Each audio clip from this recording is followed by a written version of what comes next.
There we are. Greetings, gamers, and welcome to your November community stream. Welcome, everybody. I hope you were excited. We are going back to some old school stuff. One of our very first, I think, community stream ideas was the Lore Report.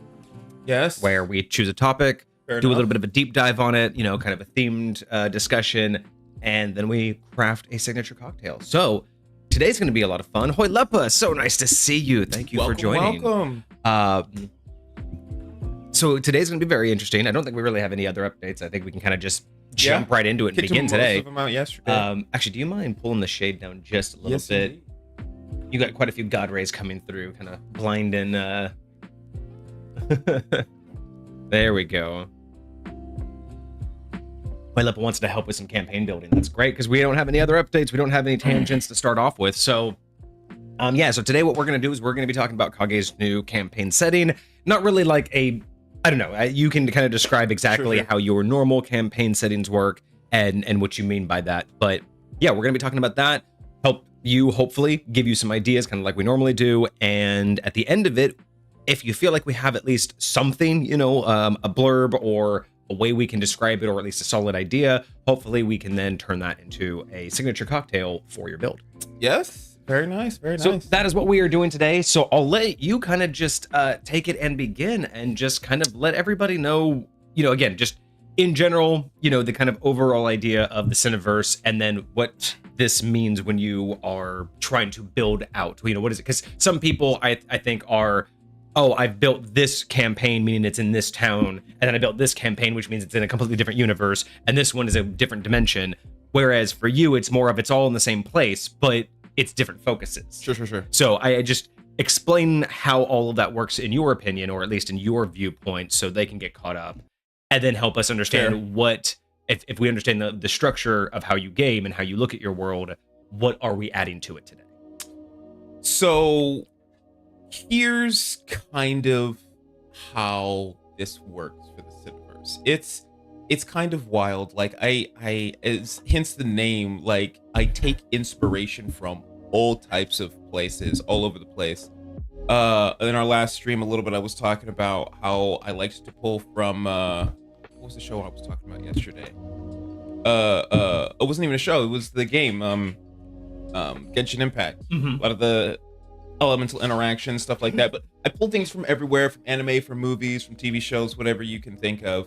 And so I kind of bring that all together. In addition, when I have different player groups in my realm, what ends up happening is whatever story journey they go on helps develop the world that we're in as we go. You know, like one of my players wanted to be a paladin of the toast religion. And so guess what? Now there's a toast religion. Like it's a whole thing. So I love that idea. I love that you let your players not just create their own path, but actually help create the actual living. I love that. Yes, it's one of my favorite aspects of what I do. And so, but I get a lot of like random inspiration from just scenes that I'll hear, things that I'll see. And so the inspiration that I had received recently for this campaign that I wanted to do for these guys, a lot of the times, like you, I will ask my players, hey, what kind of game do you want to play? Like, what do you want to interact with? What do you want to do? You want to be on a pirate adventure? Do you want to be on a whatever, you know? So in this particular scenario, they didn't really have any specific thing that they wanted to go after. They just wanted to play. Yeah. Now I did a little session 0 and I got the fact they're not full blown, but they're lightweight murder hobos. Okay. Like they are very unafraid to interact with the world in dangerous ways. So chat wants to know, toast like the bread or toast like lifting to drink in honor? No, toast like the bread. Toast like the bread, for sure. He was like burnt bread. He had like his little symbol was like the outline of like a piece of toast with like a couple of like lines in it. I don't remember if they wanted to actually like put a little cross line in it or if it was just like the vertical burnt lines. Right, like a grill line. Yeah, exactly. Exactly. So fantastic. It's literally just toast. I absolutely love it. You should have them write up. You should go to that player and have them write up like the ethos of the toast religion. Just give us like, one page. Yeah. Like, you know, like the history, like a blurb about like their ideologies. You know, how do they like recruit? Just I'd love like a one pager of just their idea of how does this religion work? Where did it come from? Who keeps it going? How do you convert people, and what benefits are there if you're part of? Like, I love this idea. I'm pretty sure I have to go back and look, but I'm pretty sure when this person was first, because this was a couple of like generations ago, so to speak, or iterations ago. I think that when they did this, they wanted to be the first. Like it was. I don't know exactly how you do like prophet, new gods, yes. but like imagine like a god's first follower. Gotcha. Okay. You know what I mean? Like this is like almost like a weird like herald, somebody who like believed so much in this that it is now me and you, almost like a warlock, like just me and you, buddy. We're going hand in hand. But so like, surprisingly enough, just because you mentioned it, and I won't go on too much of a tyrant because I want to keep the focus on yours. But for High Point, yes, this is actually one of the many paths you can take as a lesser god to become a god. Is in order to become a god, you need to be able to harvest and cycle power through souls. Sure. That's what really separates the difference in god levels. So that would basically be it. You know, a lesser god basically getting to the point to where they're like, I've capped out and I want to be something more important to the universe. Sure. Then they begin their process of, well, the only way to become, one of the ways to become better is for having people believe in me. Their belief and their allowance of me to have their soul at the afterlife will cycle. And as long as that grows, so that I love the idea, because that's what I like to do, is I like to think about like, how is this religion going to start? That. And this is also important for my players. When you want to ascend to godhood, this is the process. Like, that's what I say is gaming doesn't stop. It's just a different type of gaming, because now you have to think, well, now you want to become a god. How are you going to recruit people? How are you going to manifest in the world? What avatar are you going to take? How do you inspire people to do things in your name? Do you come to them as yourself? Or do you go into the world as your own paladin, inspiring others to follow you in the name of your god, who you are? Or do you go to people and show them, a manifestation that they can handle and tell them, I am your god, or I am a god, worship me? And all of these are valid, right? None of these are wrong, but that's the adventure that my players get to take once you've ascended into godhood. Is you have to maintain yourself. You have to go and deal with other gods. I mean, a lot of the gaming isn't like your encounters aren't fighting anymore. That's very rare. Yes. It's a lot more diplomatic. It's a lot more discussions, like kind of like metagaming stuff. Sure. But there are encounters, and then you take mortal form in your avatars to go do things. But you also have to tiptoe that line of the godly interference policies. Because you're not allowed, most gods aren't allowed to directly interfere with the lives of mortals. So when you send an avatar, there's a fine line that you can cross in that avatar. Because you're a manifestation of your own of yourself, and that's why avatars usually have limits in power. So you can't just, I'm in my avatar form, but I'm slinging god power. You know, you can't just be in avatar form, but then poof someone out of existence and be like, but it was my avatar. But if you make an avatar in the mortal plane that has mortal limitations, you're more likely to be able to get away with subverting people. But that's also kind of fun, you know, little Easter egg in my world. Is if you ever find like a paladin or, you know, like a commander, and it's not just because of their position, but it always seems like they don't ever do anything themselves. Like if like a great paladin comes in and tries to rally a city to go fight an evil thing. Yeah. But it doesn't seem like they're going to be at the front line. They're just trying to like get everybody else. There's a good chance. There's definitely a higher than zero chance that's probably an avatar. Because like if a god wants to go topple the church of another god so they can, you know, come in with their religion, you can't just make a paladin avatar and then just go stomp and kill all of the clerics and then take over that area. But what you can do, they be able to do something like perform a miracle that inspires everybody else to go do something, but like I'm not actively doing it. That's the point. So if a paladin comes to town and suddenly they're spreading word, now they're not going to do anything against the other church, but they try to get everybody to turn against it and kick it out of town. You're probably dealing with an avatar. Now, granted, paladins do this as well, but if the paladin's not going to be at all at the front line, they're probably skirting that line of direct interference. Fair. And again, that's the difference in gameplay, because could they get called out for that and get in trouble for that if they get found out? Well, of course. That's why they have to do it subvertedly. That's why they don't tell anybody who they're here for. Theoretically, they're not doing anything. Yeah, and that's why it's political. Because I'm not violating the laws of gods, so I'm not going to get in trouble on the godly level, but I'm going to piss that god off for doing it. Right. And now we are going to have this, and that's the whole point. It's like having the political parties meet, and it's like we can have dinner together, but it's like across the table, you and I are just daggers at each other because it's like a situation where I'm going to sit here, and even if you call me out, I'm going to twiddle my thumbs and be like, I didn't do anything wrong.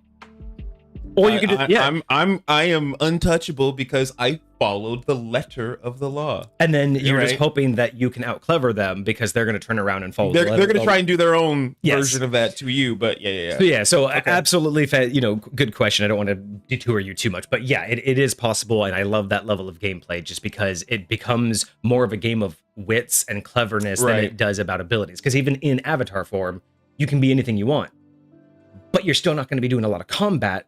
You know what I mean? It's not like you become a god, so you can just be like, I'm 20. You could make an avatar that's 20s in all stats, but you're not going to then just get to live the uber player gameplay because you have limits that you can do, right? Sure. So you're not just going to be able to go and slay dragons to your heart's content.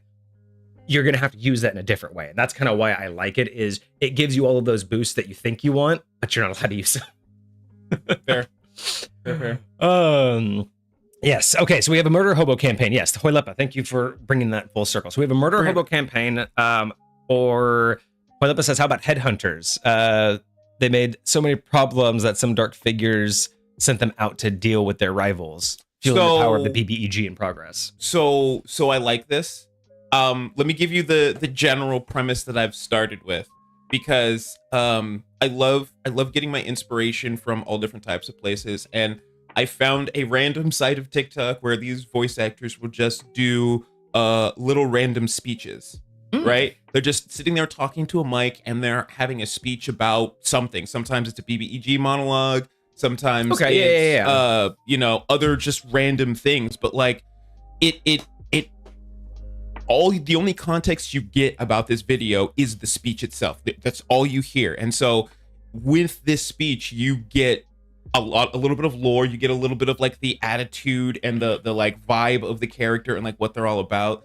Anyway, so there's been some really cool ones that I've seen in the past that have inspired me for NPCs, but this one inspired me for an entire, almost, I kind of want to say setting, but I don't know if that's the right terminology. It's basically a merchant's guild. Okay. A Merchants Guild that is this all-powerful, behind-the-scenes controlling force. So, but they're behind the scene, but it almost just like we were talking about, they set themselves up where no matter what they get called out for doing, it's all legal. Yeah. It's all legal. It's that's because, funny. That sounds. I'm loving this idea because I have something exact. I do have an organization that's basically like that. Yes. It's one of the top 4, guilds. My players never watch, but I really hope they're not watching. Especially for this one. Because there's going to be all kinds of things that I'm going to put out here today. Yeah, but no. I love this idea because I love going through this because I went through a lot of these details. So I'm really curious to see what you want to pull out of this merchant. You know how a lot of people are always like the trope of, oh, you start in a tavern and this and that. And don't get me wrong, I've done that gobs of times. Oh yeah. But like this time I wanted it to be a little bit different. And so this little speech was basically somebody talking to either an adventurer or a group of adventurers that had just been caught trying to rob this merchant's guild. And so they got caught trying to rob this merchant's guild. They like knocked out a bunch of guards. They did a bunch of stuff. They got into the vault, but like they eventually got caught and they got trapped and whatever. So the merchant's guild caught them, detained them, and brought them in to basically confront them about what they were doing. And they were like, all right, so yeah, you tried to rob us, but you got caught.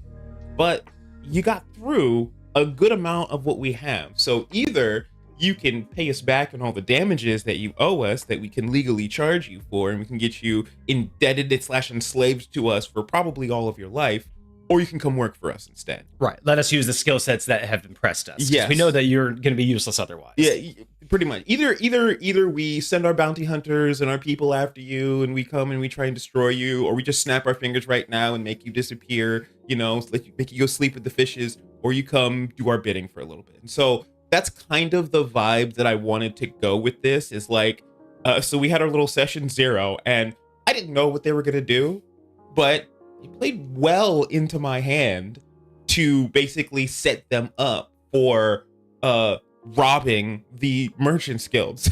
Perfect. It's 100%. So I'm like, hey, you guys just gave me all the ammunition that I need. So I gave them a little bit of free information to talking about how the merchants guild eventually caught them, confiscated the majority of the gold, because I'm not gonna have them start up because they stole a stupid amount of gold in their session 0, right? So I'm like, you're not gonna start with all of this, but a lot of what they had was tracked. They had certain runes on it so that the merchants guild knows how to find all their stuff. So no matter where you run, we're coming for you. You're literally and being caught, like, you assume that they took it all back. Exactly. That whatever you didn't spend.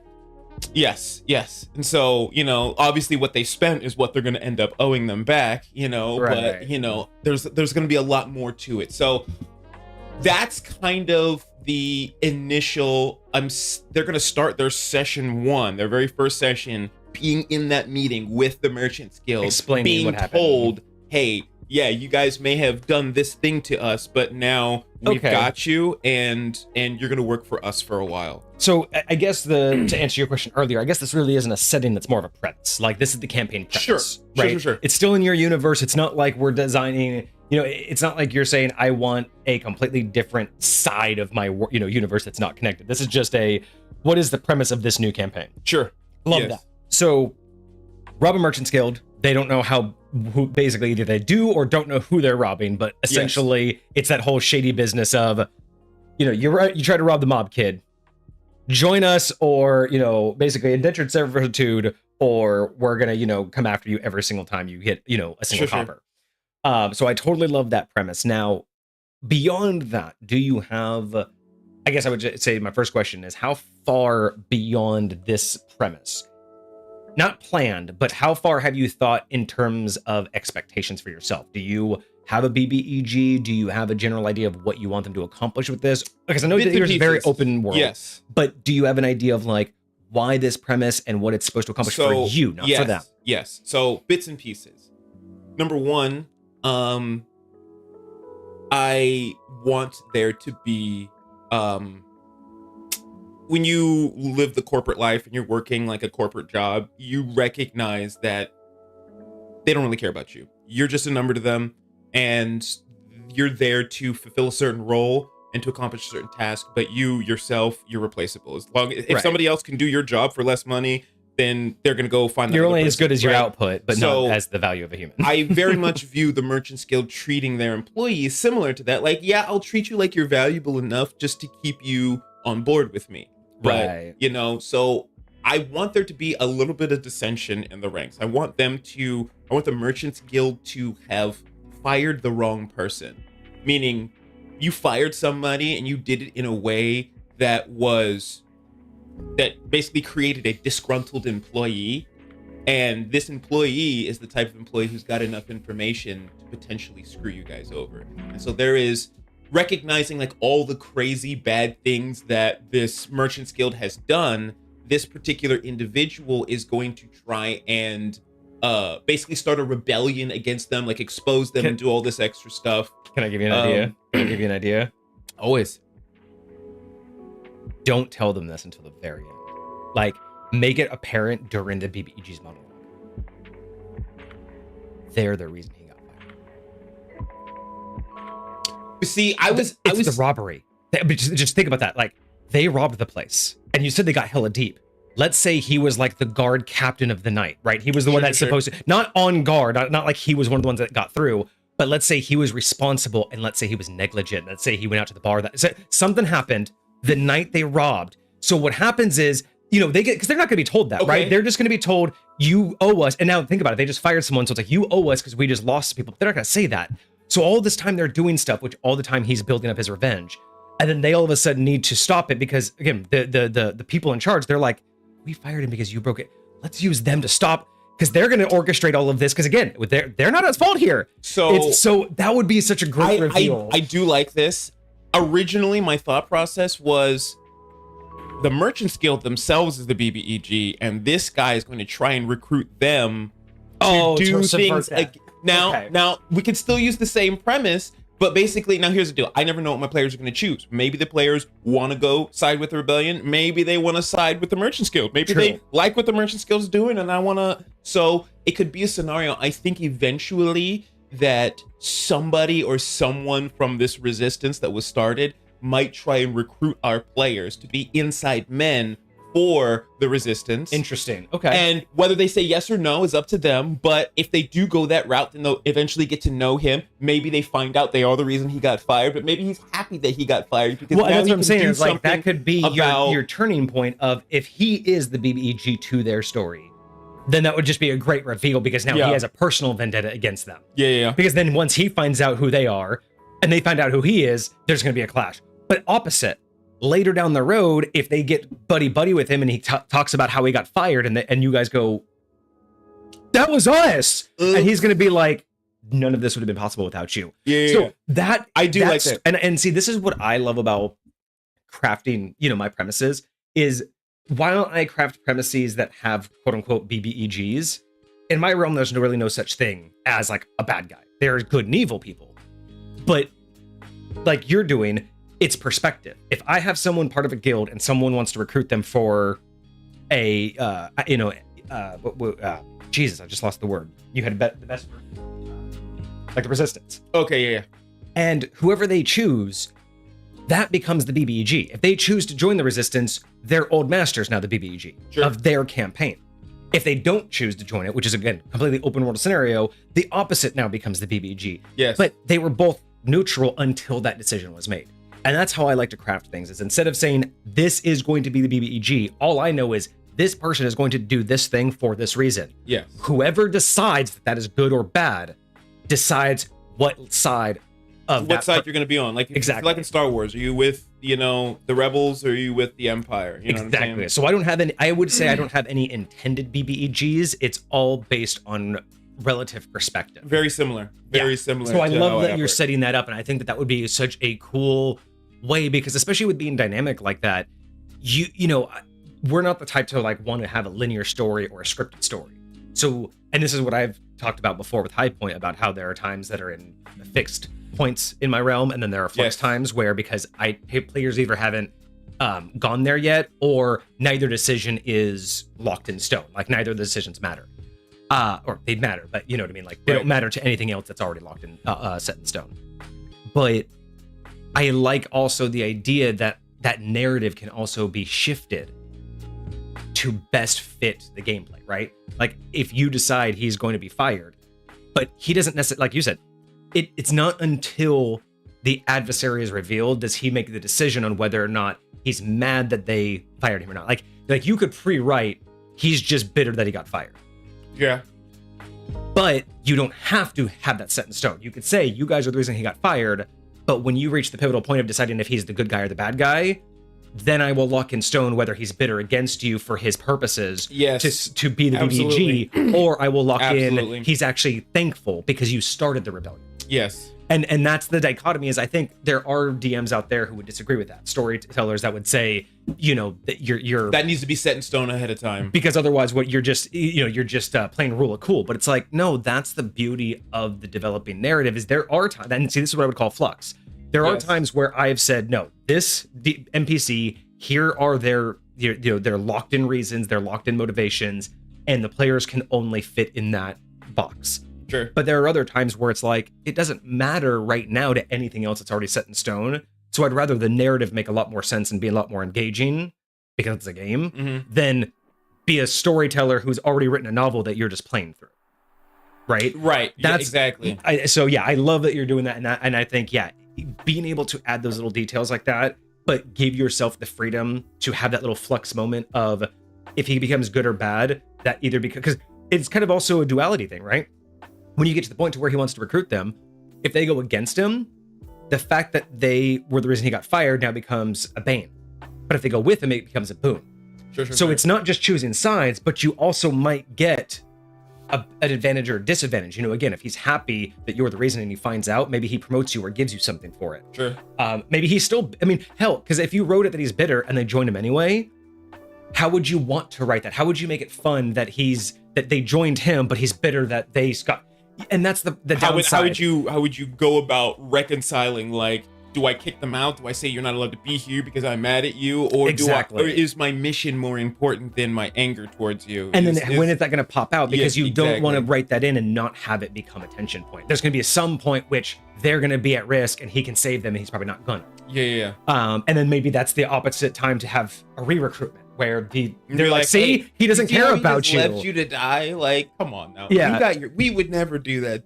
Yeah, we would never do that to you. But no, I like that because I think the only time it wouldn't work that way is if you would set in stone his motivations. If you said, regardless of this idea I gave you, he got fired and he is going against them because he got fired. Sure. If that was set in stone, then you wouldn't have that flux opportunity.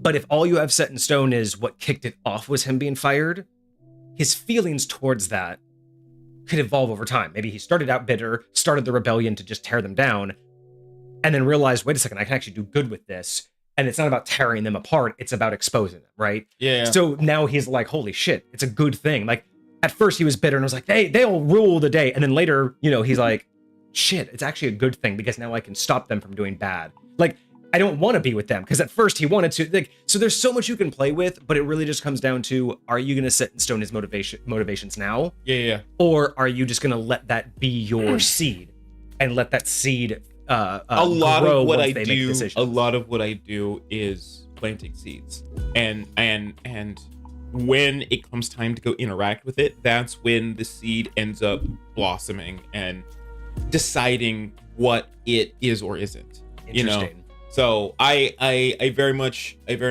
try my best to operate like that, but that'd be really good though. Yeah, I think that could be a lot. I think that would just be one of those things where when they find out that their session 0 kicked off all of that, because that's the thing I love doing is when you make it go full circle like that, I think players just instantly get like one level deeper.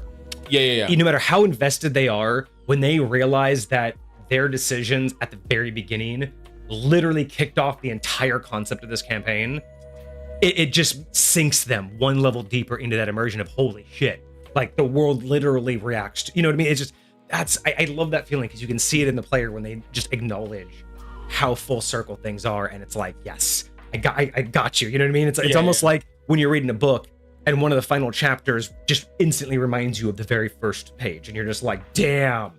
Yeah. So, by the way, before we continue, Hoylipa did throw out about 4 ideas for you let's in hear it. chat. So go ahead Please. And see what ideas you have there. So we talked about the headhunters. Okay. So another one, let the party die. So they had so many sins that the god of death denies them to go to the afterlife, and now they need to be heroic to rest get in their peace. fun. Interesting. I definitely like the idea of playing with their deaths and being like, hey, you got some unfinished business type deal. Mm-hmm. That could be the conversion. Let's say if there's here you go. Again, flex point in time. If you ever TPK them, the rebel that got fired, like the whole BBEG guy, that's when he comes back. He reses them and goes, see, they left you to die. Come with me. Sure.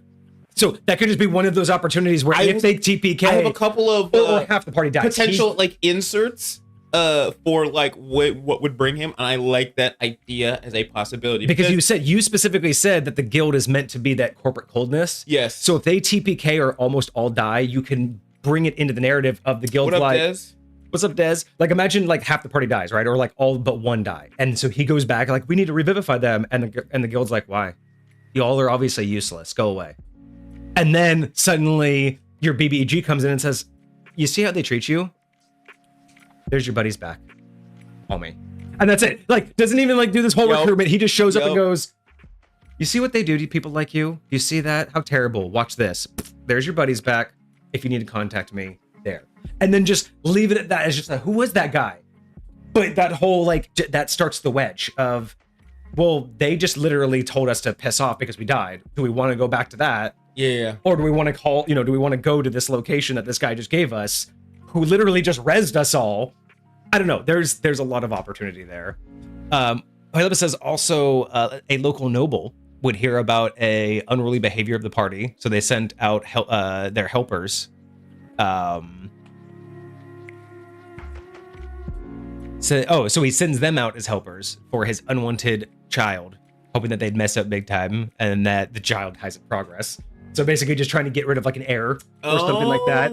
Like, so you hire the party assuming they're going to be bumbling idiots and they're going to botch the job. So you say, hey, so my you get, like, nephew, the worst group of people to like do. Okay. Because how you would do that is you would be like a baron or some kind of noble would call upon you and say, hey, look, my nephew needs transportation.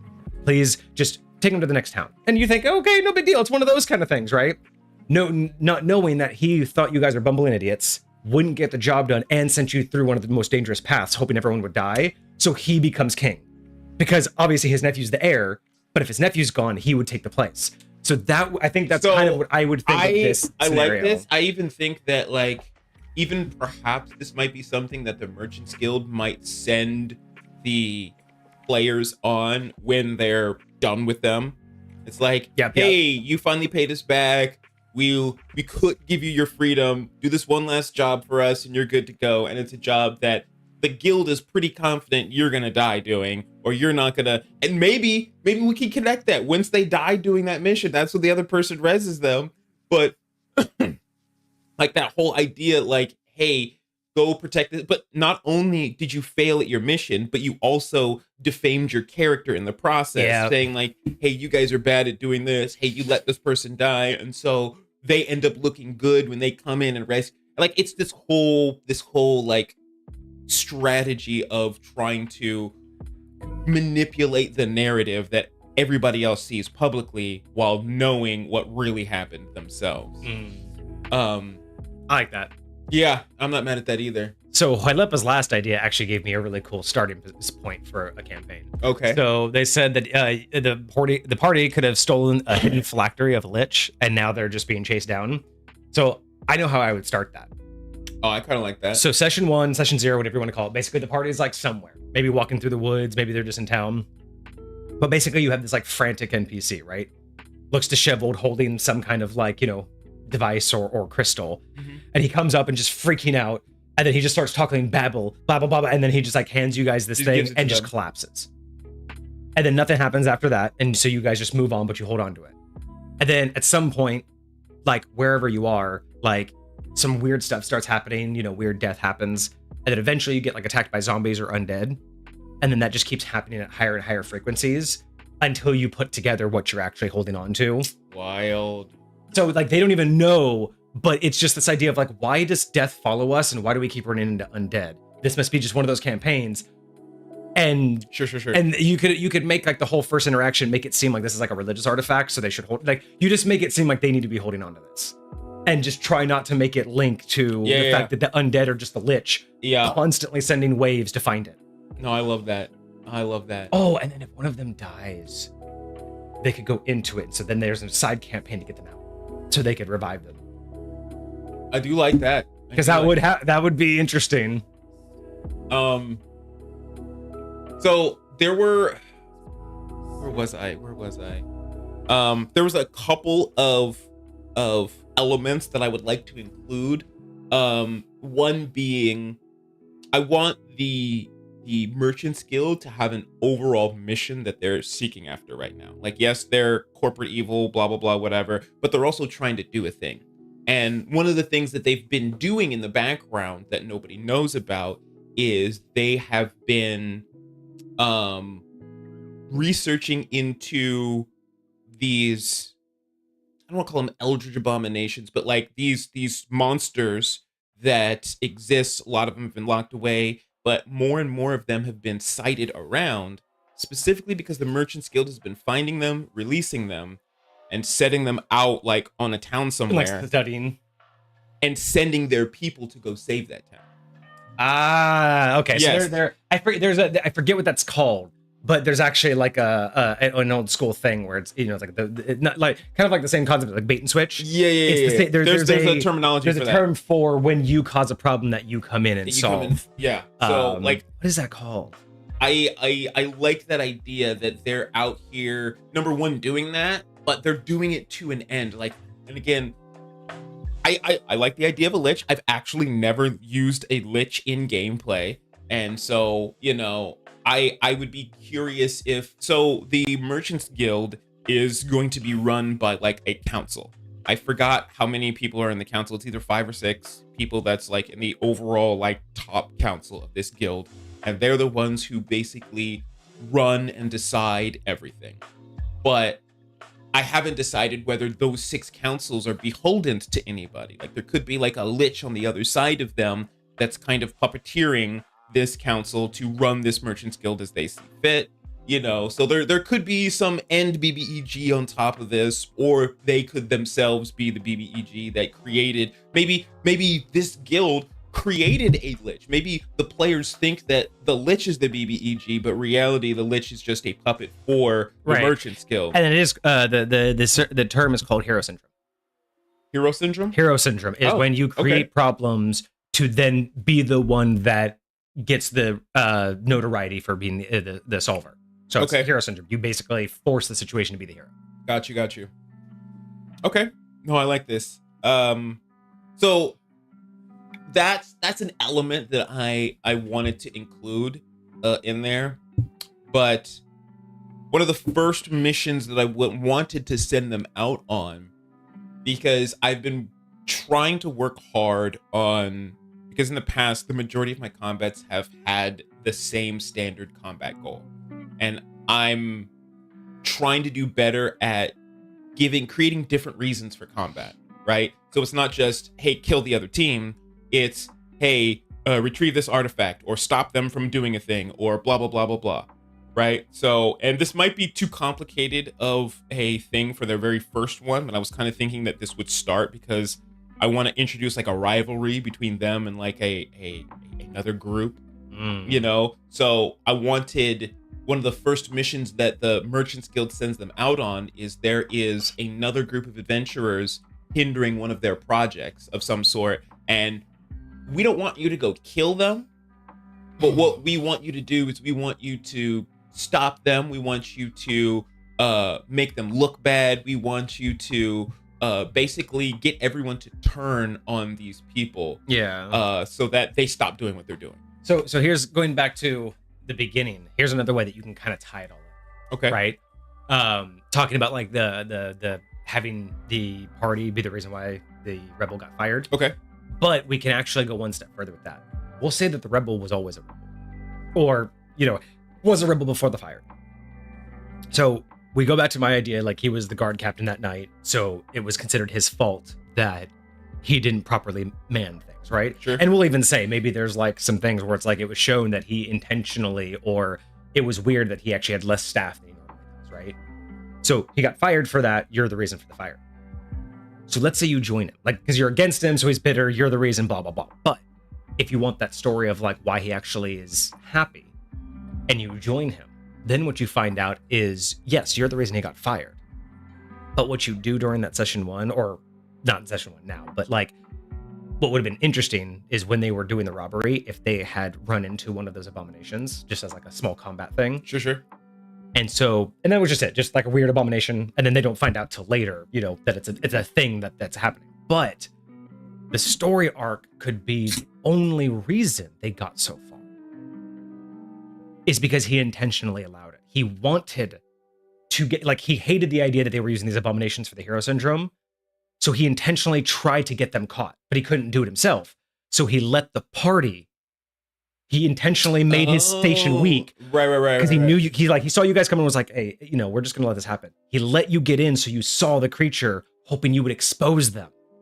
That's what got him fired. Interesting. Then, so when you join him, it's all there the whole time. He's just been trying to be like, "Look, I was trying to expose them. The only reason you got so far was because I needed you to see what they were doing, and I was hoping you would tell people, and you fucking didn't.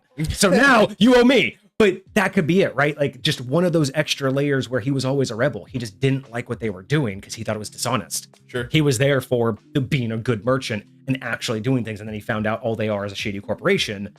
So I like that. That's what I would do. I love doing those little subversive things. I don't do the traditional, the BBG is your father. But this is the kind of stuff where it's like, I take those seeds and I'm just like, remember when that happened? And it's just like, if you just do that, where it's like, why did we run into that abomination? It's like, because he was trying to get you to see that they were just fucking with them. And maybe you just saw it in a cage. Maybe you just saw this abomination in a cage and that's all you saw. It was just background setting. But then he signs out, like, I was trying to get you guys to realize that's them. They're capturing these things and then letting them loose. Yeah. But I needed someone else because... So it's interesting because I am... So they're starting. The BBG's your son. Actually, well, no, I don't think. Yeah. But they are starting off in prison.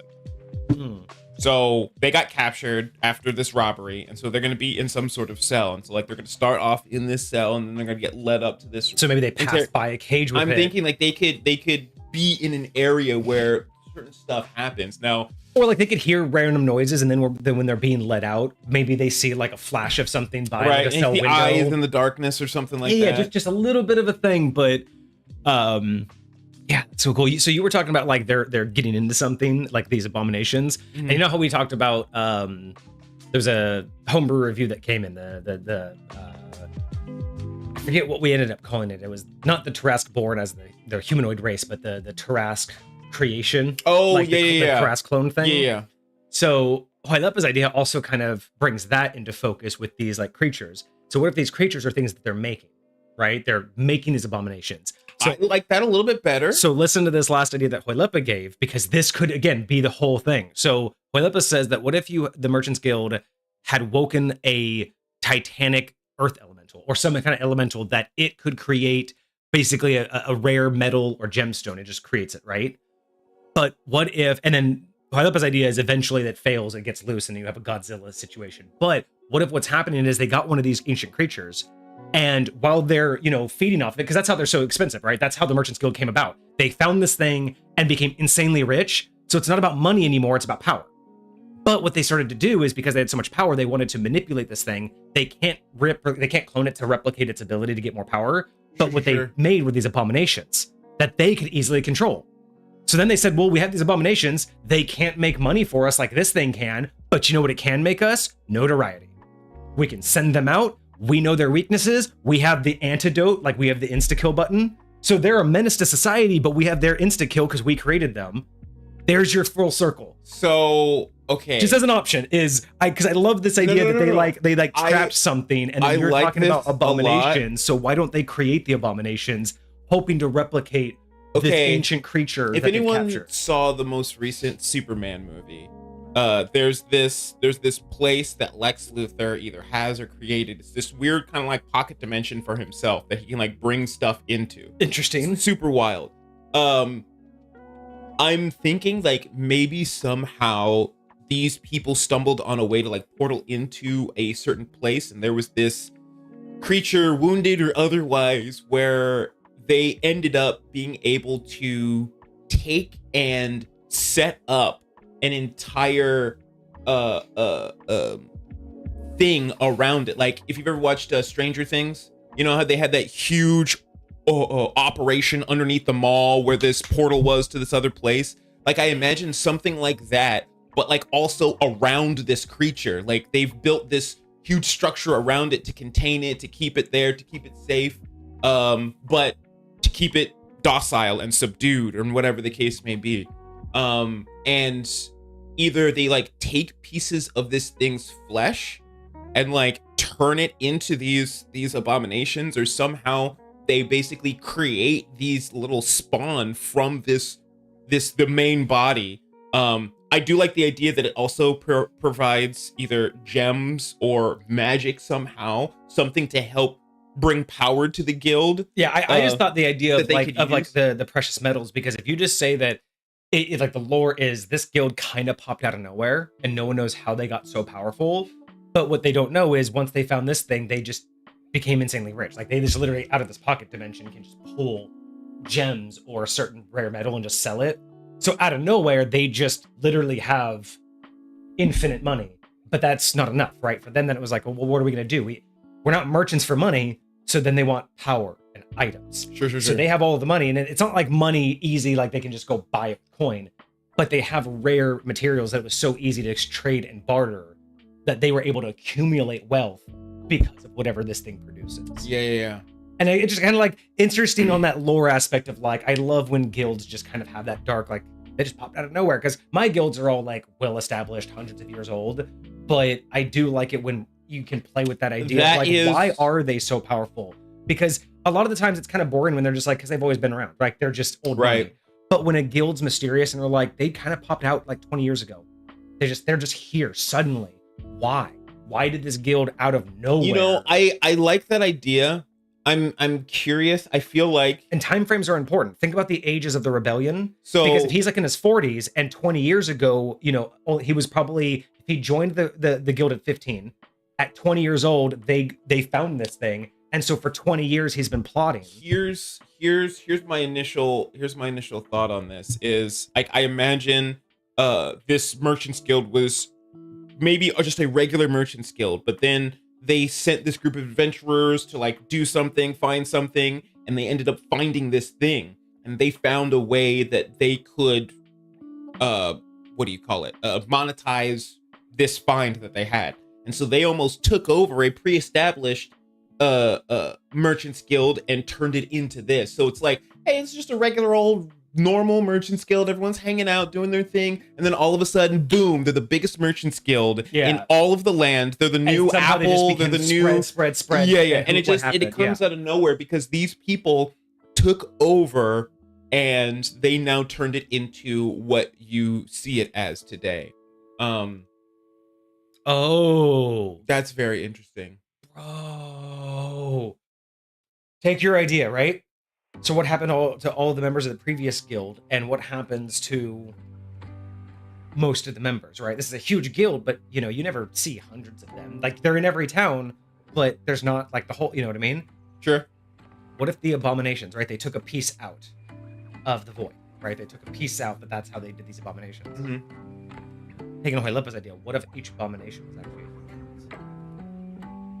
it's an experiment of mixing the abomination on the other plane, because you have to have a body to start with. So they start to kill these creatures, not realizing that they were all once human. And Lipa throws in, what if the party's already infected? That's how the guild gets rid of people they don't like. You were talking about they always have that one final mission.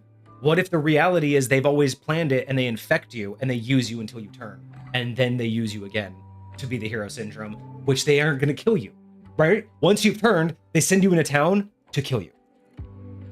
Interesting. So that's how they get rid of people they don't like, is you I get like this infected, guy a you lot. get used, and then you turn, and then they send you out to a town so they can send someone to kill you. Full circle, and you're gone. Your human body disappeared, and they were heroes. They literally cover all their bases by doing this. I absolutely love the fact that humans are the creatures and that they're kind of creating them and experimenting. What's going on, them. Foxer? Kind of Nina status, to be honest.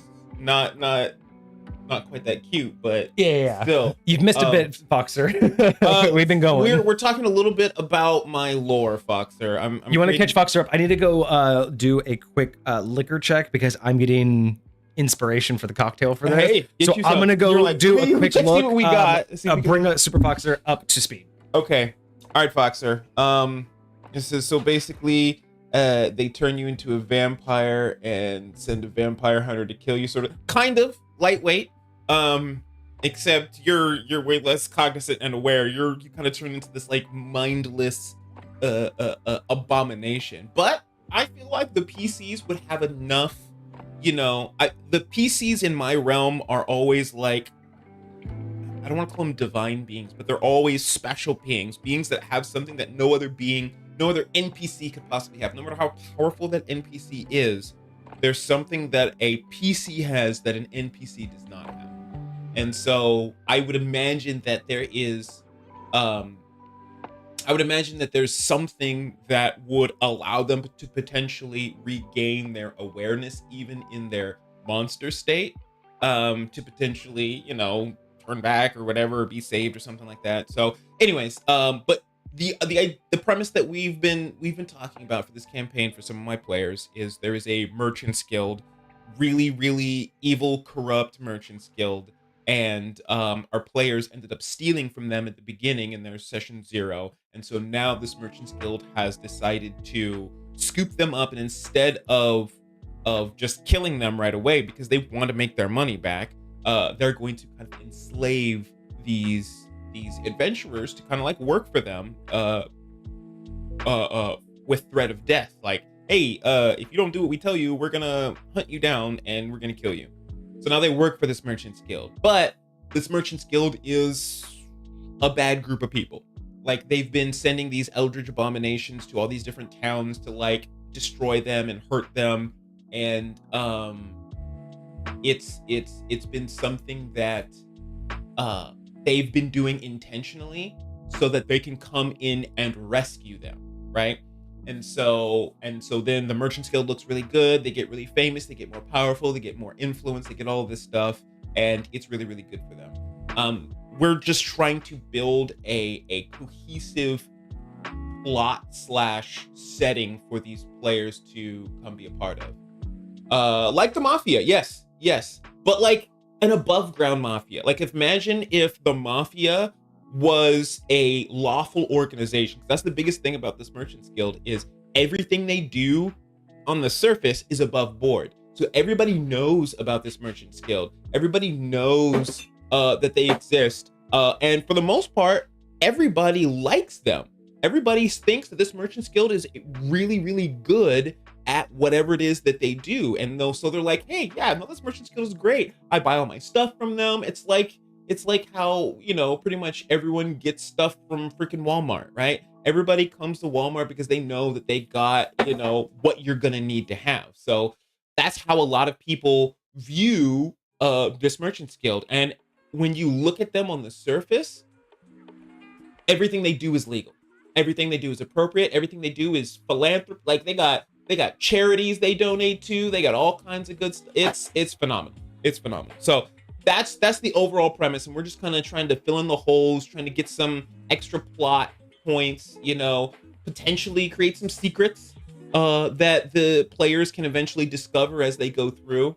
One of the elements that I've included is there is a member of the Merchants Guild that got there's a member of the Merchants Guild that got killed, or not killed, that got fired, right? And when you fire the wrong person, the person that's got enough information to potentially screw you over, this dude did that to them. And so he's able to kind of protect himself from the Merchant's Guild to a certain extent because he can blackmail them by potentially releasing information that would be very damaging to their reputation and everything that they do and they are. And so he's kind of started like a rebellion to kind of overturn and overthrow this Merchant's Guild.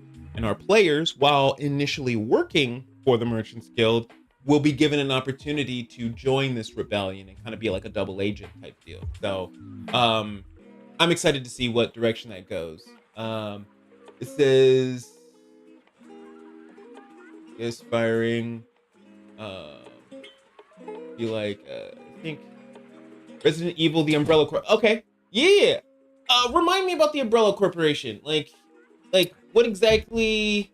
They're the ones that manufactured like the virus and all of the manipulation, like Resident Evil, all the creatures. That was all the Umbrella Corp. They're the ones who did that. They had the masterful AI. They had the underground facilities that were all, super high tech. They had that like was there intention to create these abominations? Like they wanted the monsters, or were they trying to do something else? It was supposed to be a cure, and it turned into. I'm pretty sure. I want to say that's what it was.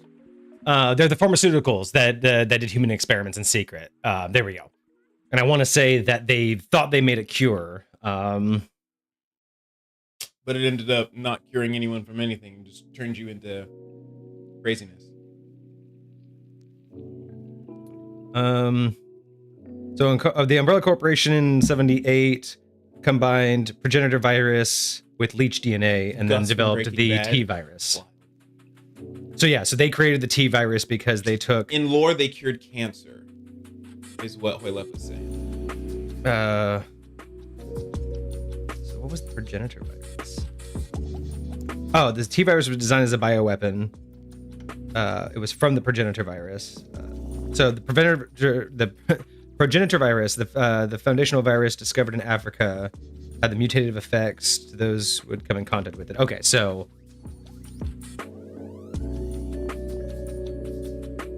So yeah, they were just pharmaceuticals. They had cured cancer, but eventually, of course, like everything, they just have to take it too far. And like you do. Like you do. All right, so I think we have a great start for you, at least. I think we have a lot of good ideas to kind of kickstart your campaign and give your players plenty of deep cuts that they'll be able to discover later. Yes. I'm definitely hoping so. I think one of the biggest things that I want to have is what's their overall goal? Like, what are they trying to accomplish? Like, who? The party? The Merchant's Guild. Okay, the Merchant's Guild. The Merchant's Guild. I want like right now the person that got fired. His overall goal is to stop the Merchant's Guild. Yeah. Right. But what's the point now that they have this creature, now that they have all this money, they got these and creatures, they're doing all these things. Like, what are they trying to accomplish? Are they trying to summon something? Are they trying to just get to the point where they are the dominant power in the realm or whatever? Or is there some other ultimate Because all of those goal? are boring, to be honest. What's that? Those are just boring. Like, they're all just, it's all the same. Because there is a valid reason that power just wants power. I get that. But it's not engaging in a narrative because it's just this classic, okay, so he's just the BBEG for the fact that he's the BBEG. Right. Like I like the Thanos mentality. It's like, yeah, I'm trying to do something, but I have my own real reasons for wanting to do something. Now, granted, I feel like the reasons that this Merchant's Guild will have will likely be a lot more evil, but, and so the question would become, number one, what would be a reason that a group of people would want to accomplish a shared idea? Because that's a lot harder to achieve than just one person having like a skewed mindset of something. So either the council of this Merchant's Guild, they have their own overall thing that they're trying to do. Maybe they all believe in the same God. Maybe they're all trying to do something for them.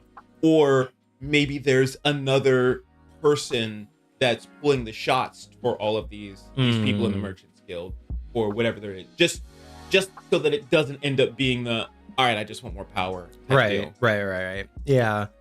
That's a tough one because it depends on, where in your world this is, like what other things are going, what else you want to interact with, or is this kind of an isolated area and situation? Kind of like Old Gods. Is it isolated and not necessarily directly involved and connected to other events, or do you want to link this to anything else? Because that will be a big deal, right? Here's the deal. Everything in my world is linked in the sense that it's all one really big world. Yeah. I'm just talking about like, is there another situation, another area you need to solve something? So this, again, the Merchants Guild being the protagonist for that. Like, that's what I mean by connected versus is this just existing in your world different to them? It's possible as we talk, like, I might be inspired, like, oh, that will solve this problem. Like, there's nothing like in the forefront that I can think of, like, oh, I need this to fit here. But here you go. I got it. I fucking got it. So you have a council for the Merchants Guild. Sure. And I'm assuming that. Oh. Okay. Here's how I would do it. Not okay. Okay. Just sure. I'm excited for this because this is how I would do it. Sure. The council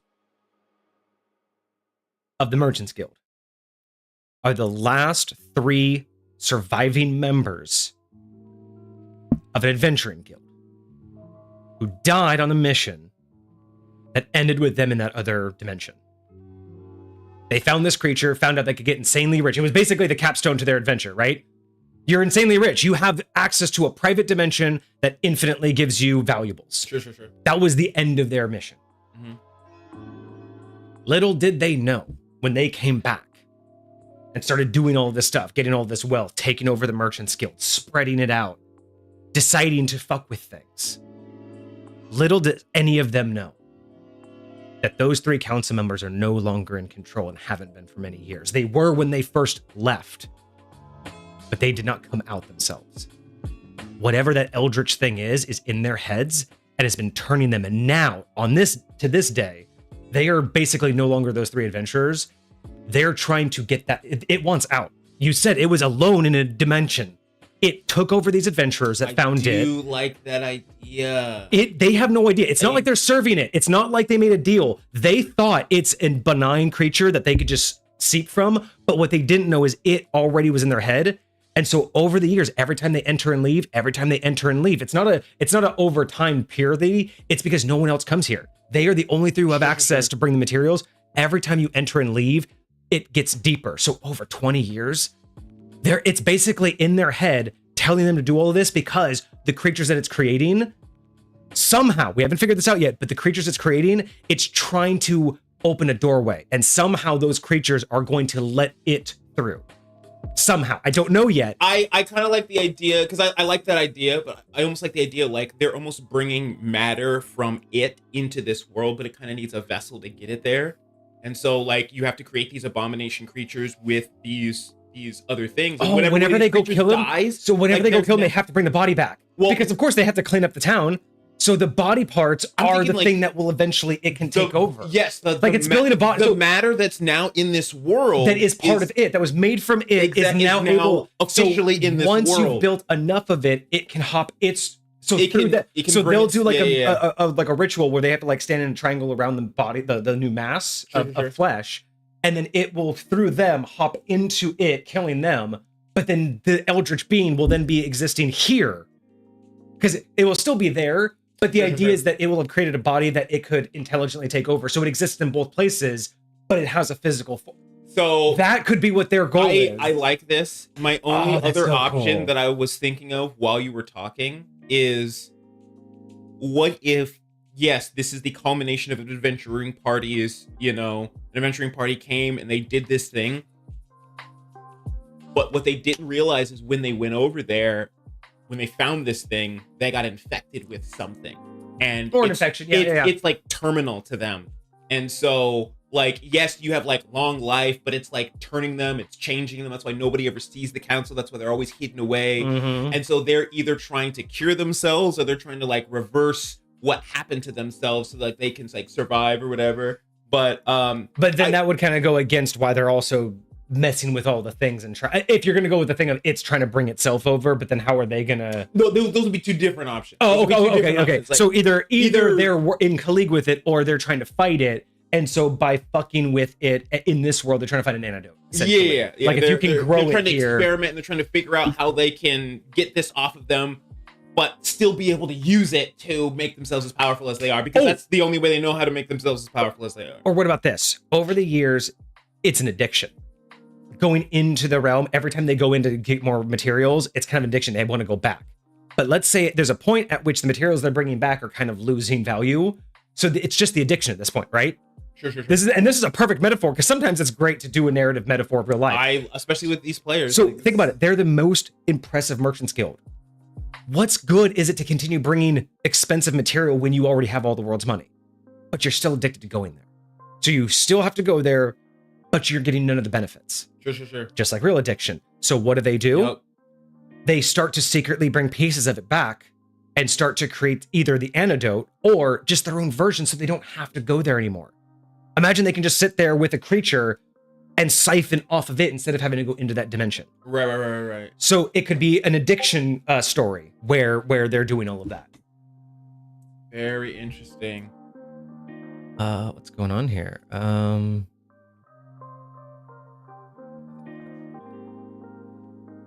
Perfect. Okay, cool. So we are not going to have to worry about a tour today. Oh, gotcha. That streamer was doing it for so long. I think they just decided that they're going to wait to the end the month end tour, which is like a server wide tour. So they're just going to wait to do that. So I don't have to worry about that. Fair enough. Coolio. So yeah, there's so many ways that you can work with this. And again, it just depends on what kind of story. But I mean, being that this is your church kids, right? Some of them are, some of them aren't. But they're all like, they're like a little bit younger. So I mean, maybe it sounds kind of campy, but doing like a PSA style campaign. Listen, here's the deal. I think no matter what you're doing, you're learning something. Yeah. No matter what, like you're exploring, and so I think that there's value to be learned in a lot of aspects of this kind of stuff. So I love inserting potential lessons, because you can take a lot of things away from this, and so it's like, what do you actually take out of it in the end? So yeah, no, I definitely like these ideas. What is Foxer talking about over here? I'm not sure. I'm trying to reread it if I understand correctly.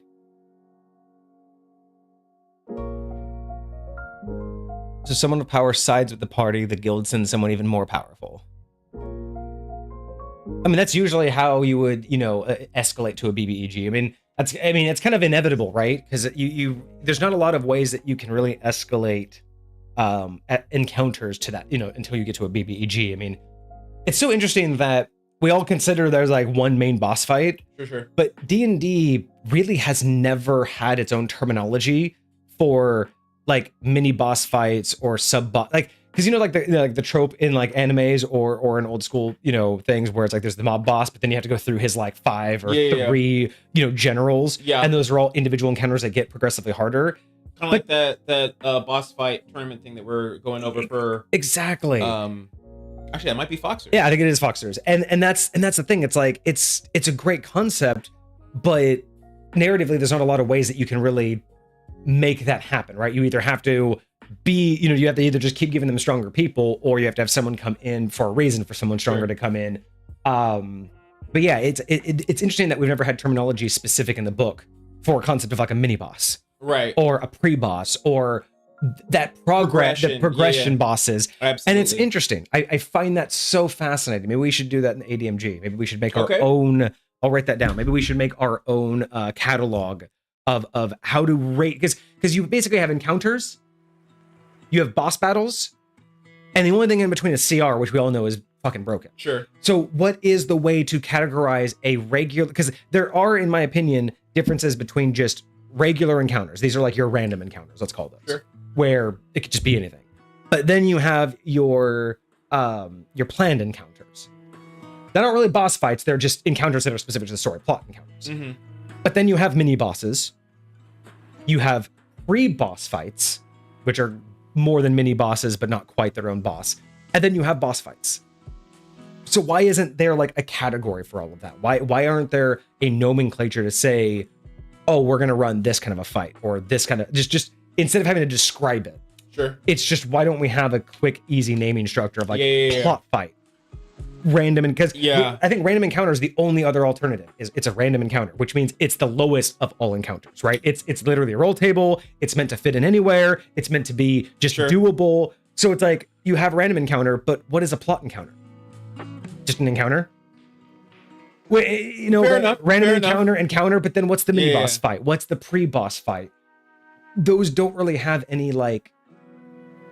I want to make that. Let me go write that down before. No, I forget like about that it. idea. Because that would be another great section to have in the ADMG, is just talking about, and that could just be a section like under the chapter of organization. Sure. How to reorganize how you plan your fight. So if you have a good naming structure, you can easily make sure that the progression looks better, right? You can do 3 normal, or you can do 3 random encounters before a short rest, but you can only do 1 planned encounter because of the way that you do it, right? Learning that is a good way to pace out a game. Jenny, welcome. First time chatter. We appreciate you coming to hang out with us. How's it going? We got a community stream going on.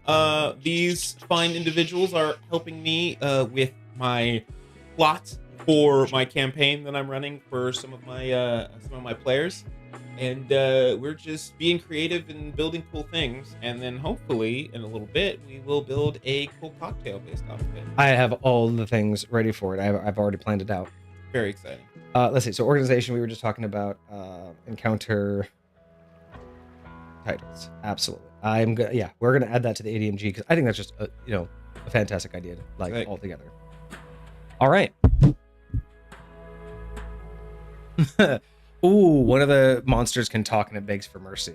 Because again, they're constantly mixing it with living people. To me like Nina right now, like that's crazy. Because that's a good idea though. Because get out of here. What if at some point in the campaign they find one that is literally talking? I think that needs to happen, and that's how they start the progress of realizing that these were once people.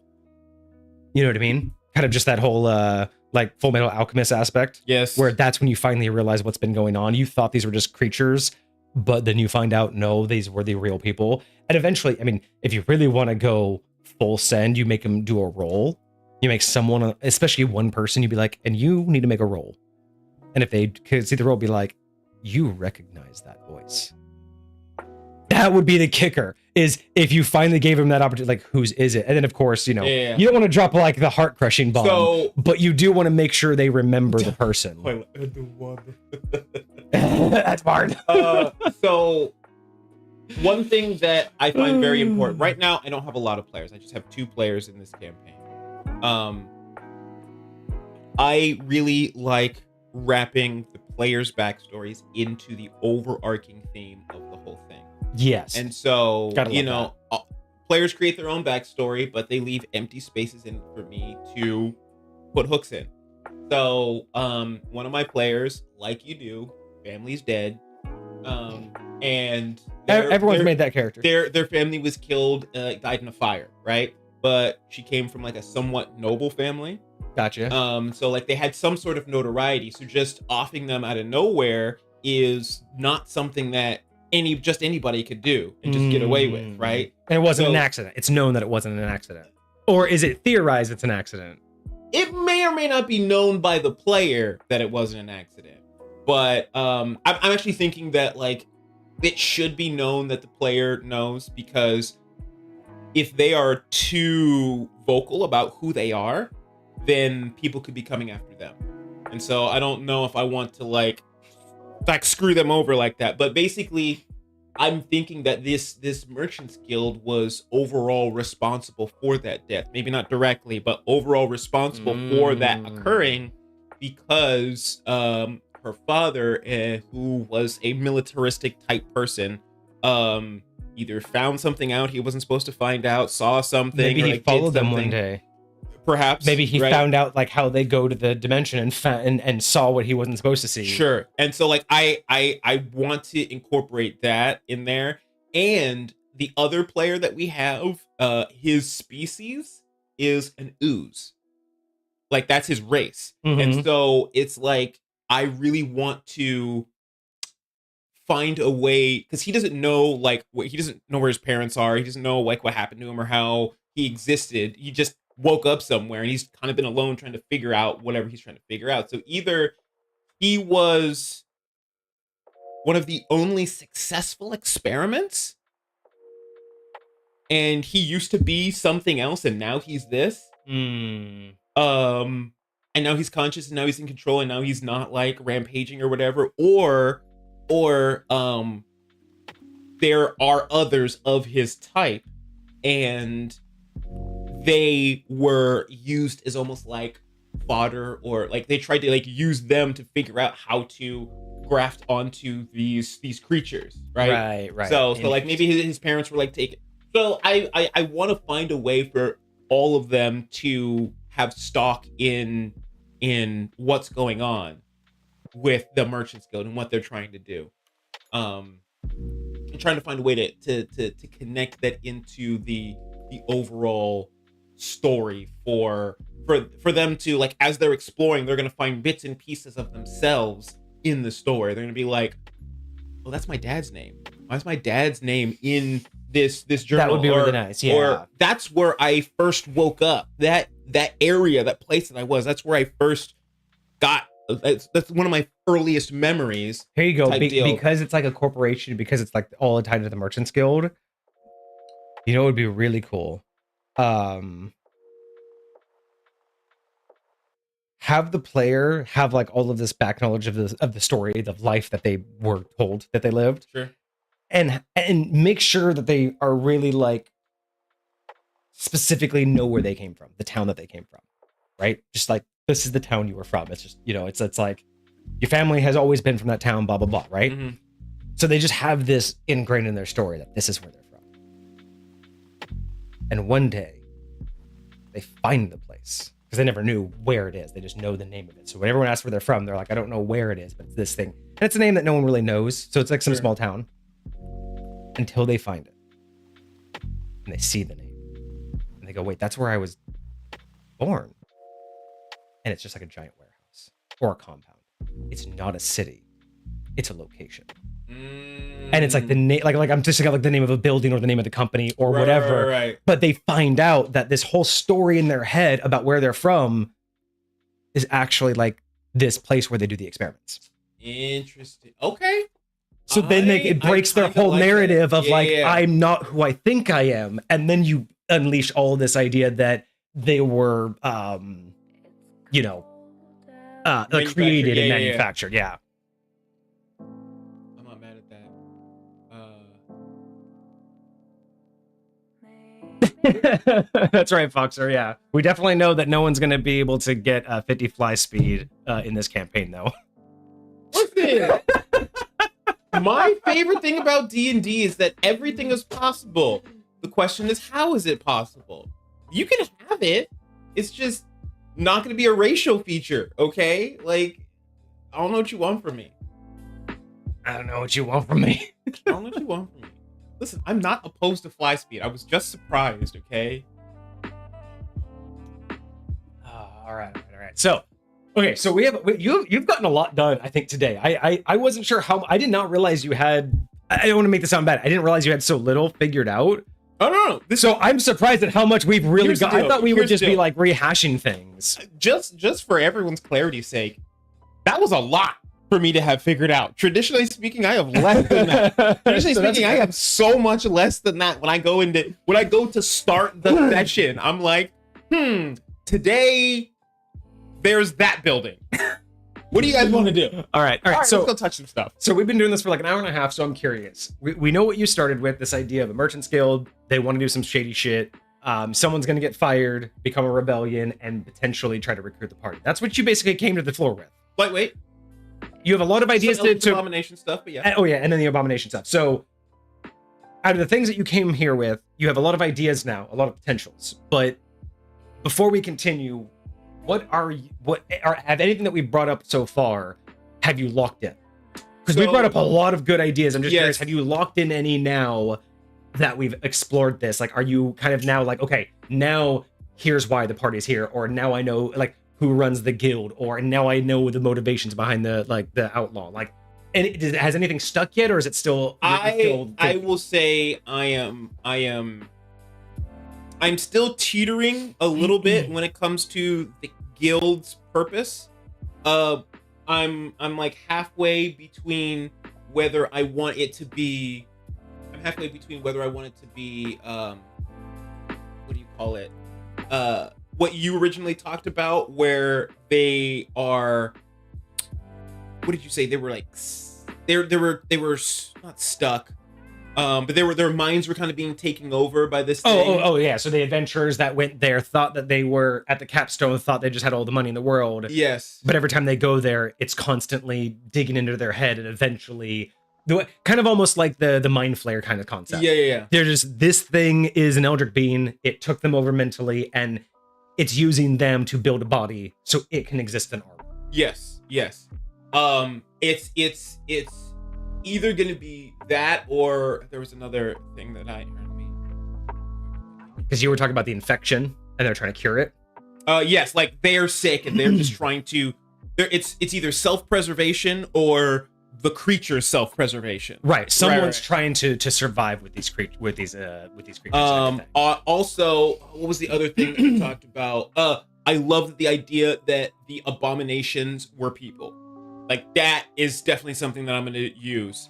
I don't know who mentioned that. That was ChillHop, I believe. Yeah. But, like, I love the idea that these abominations used to be people, and that's what the Merchant's Guild is doing. They're experimenting on people, and maybe that's the only way that they can bring these things from this other place. Here you go. If you're going to do the infection, so they're trying to cure themselves, so they brought pieces of the creature over here, and they're experimenting to see if they can mutate it to be benign. So then when they inject themselves, they stop being infected. And I very much do feel like that gives me Resident Evil vibes, Umbrella Corporation vibes. Yes. So they're creating evil because they think the evil will create the perfect antidote. And they have all the money in the world and all the resources because of the Eldritch Being that, that's interesting. Oh, and you know what? At one point, here's another plot twist for you that you can think about. Because the infection happens when you go there, that's also a blackmail option. Let's say the party discovers them and discovers everything that's going to go on, and they're at their, they're at the point to where they're desperate. What if they were able to send at least one of the party members into the dimension, just briefly? Be like, how about you see? And they come eyes to eyes with the Eldritch Being. There's like a little bit of a psychic damage thing, but then when they come back, they go, "You're one of us now." And so you see what they are at the infection, and then you just realize you just sent me. Fuck, you infected me. So now the party has the choice: let your buddy die and defeat them, or join them for a cure. Okay. So we were talking. we were talking just a second ago about one of my players being from, being like a creation of them, like because he's just like an ooze, he's just like a blob or whatever. Imagine, because he doesn't know where he came from. Imagine like that place that he came from, like you said, was just like a big warehouse or whatever.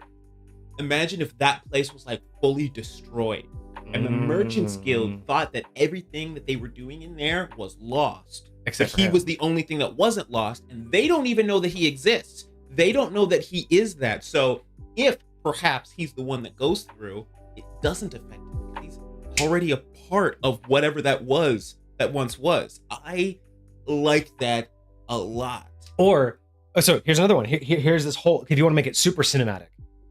They are able. So here's the thing: the super cinematic. They send the whole party there, assuming that they're just going to infect the whole party. Like they just do this whole monologue of fine, become us, and know our plea. So basically, their whole thing is like, I'm not the BBEG, like we're not the bad guys. So they do this. They send everybody there to infect him. Now they all come back, and only one's not infected. And then here's the plot twist. They realize he's the key all along. Yes, I was just about to say that. Now the whole point is I need your blood, and he's like, fuck off. Imagine if the whole time, like imagine if they were infected and they are trying to cure themselves, and that was what that facility was to find the cure, and he was the cure, but they thought it was the only way that stabilized any. Like, no. They didn't burn it down to cover their tracks. The rebel burned it down to stop them from curing themselves because he wants them dead. He burnt it down, but the only survivor, unbeknownst to anyone, is the player. So now you can tie in the rebel, because of course he'd want to, if he found out they were about to cure themselves, that means that they could also get immortality. He can't have that. He knows that they're going to die from the infection, and he wants them to die because that will crumble the entire organization. So he burnt the place down to stop them from getting the cure. Okay, see, I like this. But I also liked what we talked about earlier of the party being responsible for the person getting fired. So if he burnt down the thing way before this guy was even born. But that's why I said he's always been a rebel. So again, if you look at the time frames of how long this has been happening, he found out early in his career after joining the guild that they were just doing this. But so then, he's been I don't subverting. think he would be mad that he got fired. Well, He would just be like, it's about time. Well, type deal. but again, that's what I'm saying. You don't make him mad at the players. The whole point was he said, I'm the one that let you in.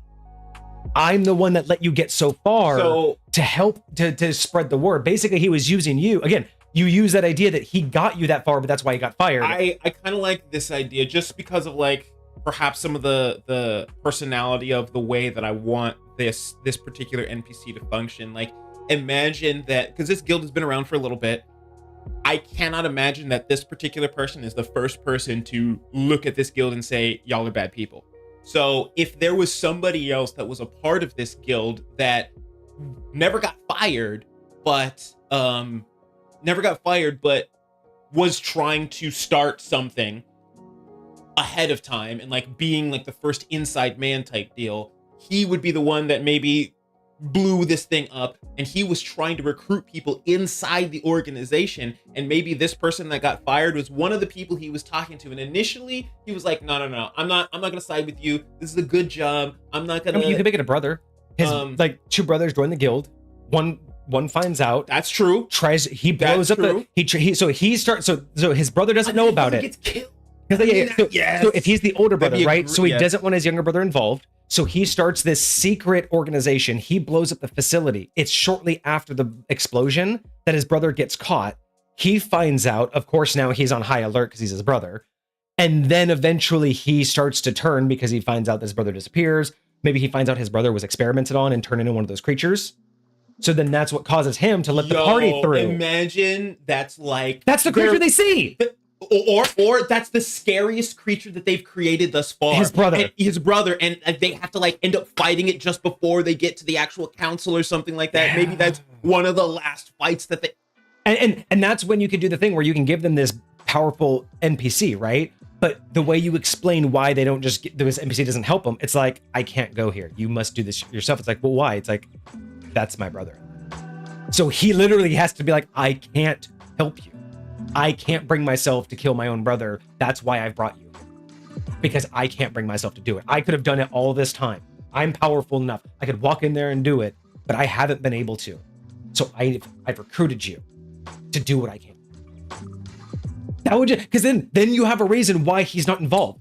Because why else would a super powerful NPC get lesser powerful creatures to do his bidding if he couldn't do it himself? I have a weird question for you. If somebody was infected with something and they were transforming into something, right? Turning into this weird, creepy, scary thing. If somebody were to cast true polymorph on them, it would not cure them. Would it fully change their form? Would their form no longer be mutating, so to speak?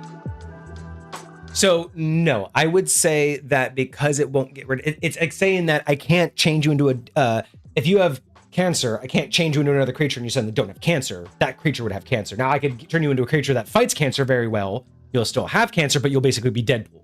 You'll be in that stage of cancer can't go any further, but it's not like it got rid of it. Like say any disease, right? I can't just change you into a different creature and your eyes will stop having cataracts or you won't be blind. So I would say that what happens is you could fully change them, and maybe as a DM, I would allow this as a way to prevent it. So maybe as long as he casts polymorph every now and again, like when the infection gets too far, because it's turning him into something else. I'm thinking about this for the council. I'm thinking like the council probably is starting to like transform, but the only way they've been able to survive is because they have people that will polymorph themselves every so often so that they can like maintain. And that's the thing is like, so if it's an actual transformation, they can never get the infection away because until they get the cure. And it just depends. If this is the Eldritch magic, maybe they tried that and all it did was change everything that wasn't already infected because it's Eldritch magic. So it's a DM choice. But yes, absolutely. I think there's a valid argument that polymorph could justifiably be an extension to the infection. Right. And maybe every time you polymorph, yes, it gets rid of it, but maybe it starts to go faster. So yes, holds it off, but every time it restarts, it speeds up. To the point where you might need it like every day or every hour or whatever. Something like that. Yeah. And then again, that's why no one ever sees them, because guess what? No one's seen their real face in 30 years because so maybe that's why they stopped going out in public, is because eventually they didn't have a face anyone would recognize, because they change too often. Yeah. And maybe whenever they're seen, they like kind of like they just wear masks. Sure. So it's like everyone thinks it's the same people. They're like, we're gonna need these masks eventually. Let's just kind of change our persona. Let's rebrand a little bit and like have these little Okay. No. I like this a lot. All right, I'm gonna go use the restroom real quick, and I will be right back. Yep. And then I guess we could. We're about. I don't know how much more that you want to try to get into, but we could move to the cocktail at any point, or we can kind of continue building anything that you'd like. I'm down.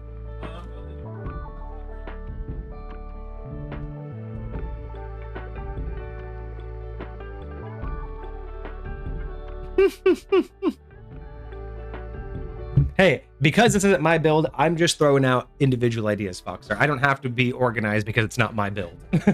I'm just trying to piece together individual aspects that I see that he could work with. So, yeah, it's definitely going to make a lot more sense when he says it, because it's his realm and he's going to be able to piece it together a little bit, better. But I do like that. We always try to wear these shirts, though. These are if you haven't noticed, these are actually the inspiration for our emotes. So we always try to wear these on the community streams because they're fun.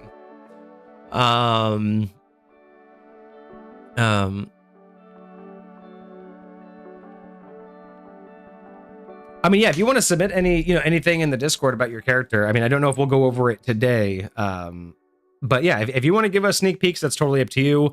I specifically try not to look at anything. Well, I don't try, I just don't. I don't look at any of the reviews before they come up, just because I kind of like to be surprised and in the moment. So you can share all you'd like, but more or less doesn't really change, our approach to it.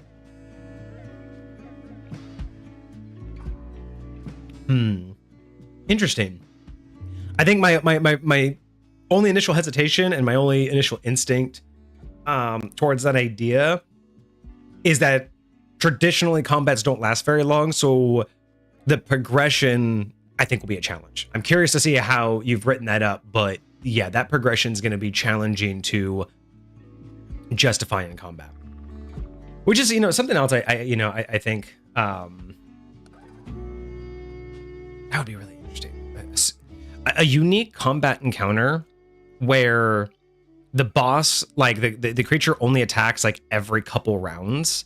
So it's because it's like so slow. So more like you'd get a longer boss battle with just a fuck ton of hit points. Kind of thinking like almost like a video game boss battle where you can get more hits on it before it swings. That would be kind of interesting. Make it more like a fast-paced round where everyone say, okay, you just need to choose your next 3 rounds of actions, and then we're just going to go instead of one person in 1 round at a time. That would actually be really cool. So think of an idea. Think about a boss that only attacks like every 4th round. Interesting. Because you know how we've talked about like boss battles just don't last very long. Sure. And a lot of the times that's for 2 reasons. 1, it's just the way that the power scaling works in game. Sure. And 2, no one wants a game that's 3.5 hours long because you're 10 rounds in. But what if you had a creature that supposedly, only attacked on the 4th round? So you had 3 rounds in between. Right. So what you could do is design your combat around everyone has to think at 3-round intervals.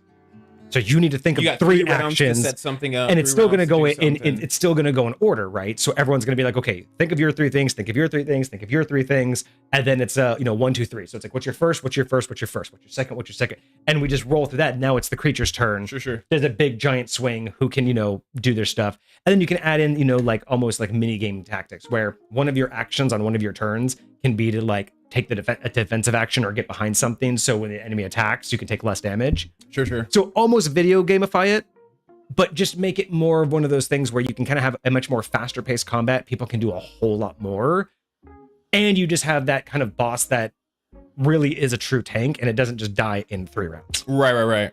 That could be your true 10-round combat right there. Because if you're doing 3 rounds at a time, Right. In the time that you would have done two normal rounds, you're doing 6. You know. Okay. So that would be kind of interesting if you could have just like a more simplified aspect of this high damage, crazy amount of output.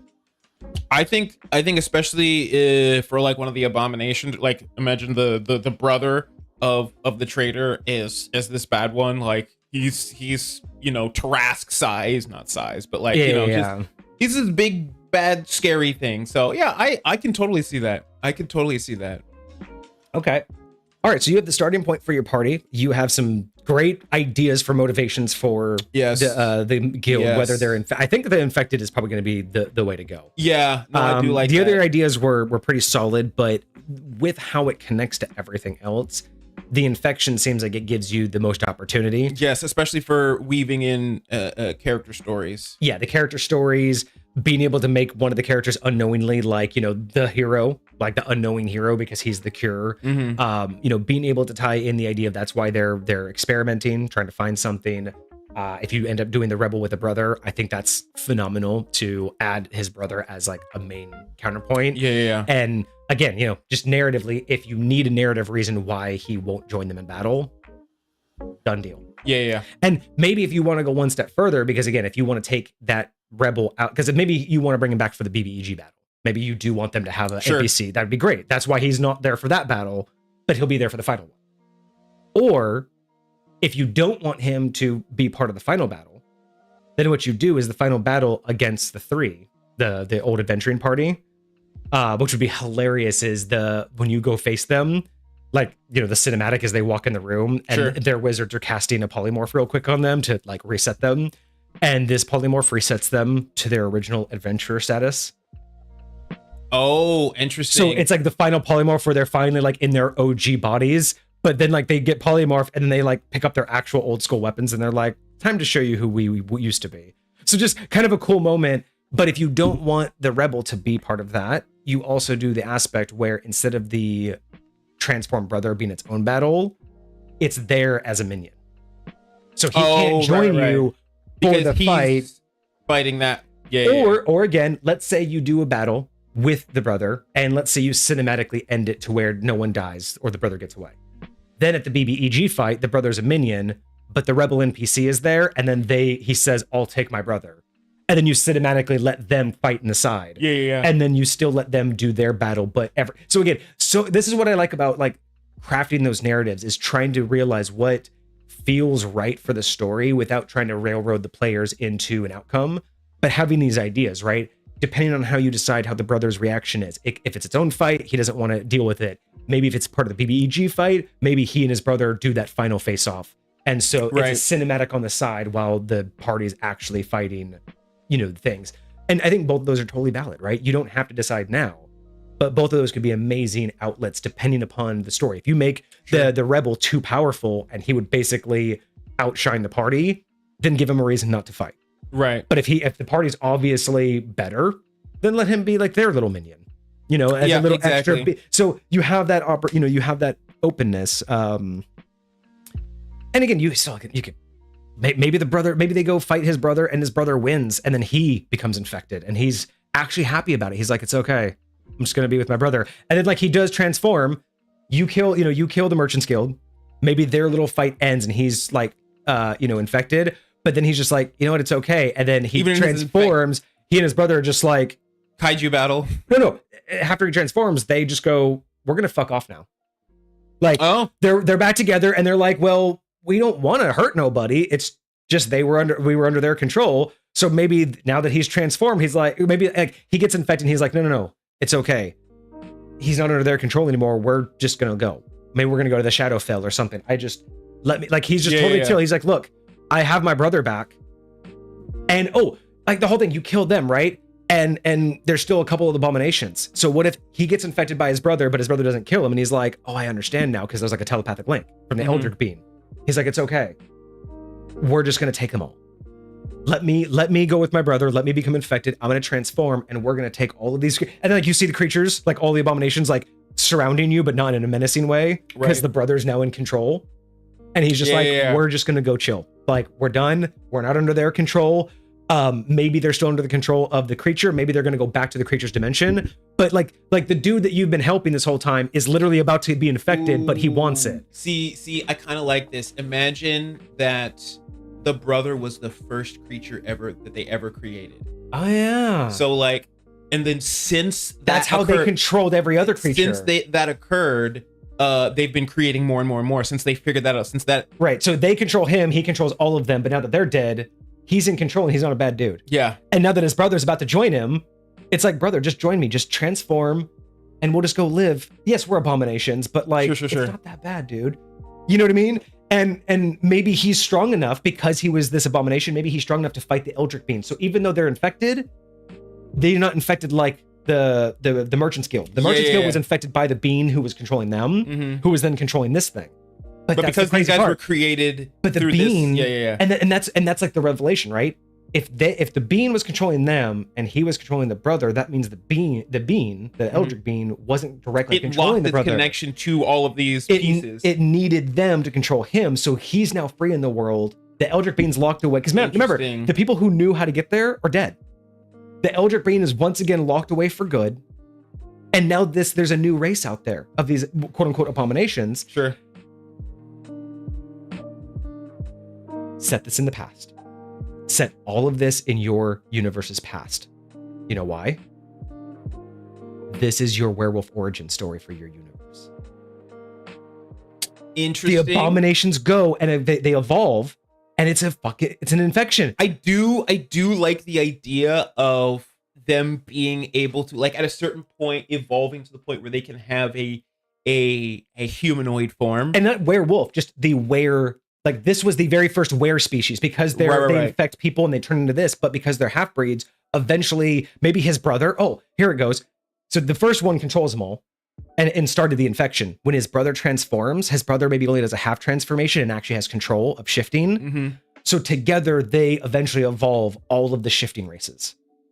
Just kind of like the Eldritch Being that spawned this is what eventually led to the evolution of werewolves and changelings. Just if you wanted to do that yourself, if you wanted your own origin story. I will say I play with time a whole lot in my game. It's either that or, but I even think that like wherever they fuck off to, that could be to the past, and then it just feeds or just create everything. Or after this, just let them be a new species in your realm. Just the abomination species. It's just a new species. I think that's valid too. And again, it's kind of like lycanthropy because it is spread by infection. But they don't do it to amass things. They only do it to like replace like little. Sure. So like they'll split off, and then 3 will become 10, and then they'll be happy, and then 1 will die, so they'll bring 1 in. Like there'll be that kind of situation, right? But that could be really cool. Is like it actually ends on this really weird high note. And think about you're kind of playing with this Eldritch, Cthulhu type story. That would be a really interesting ending. That the big bad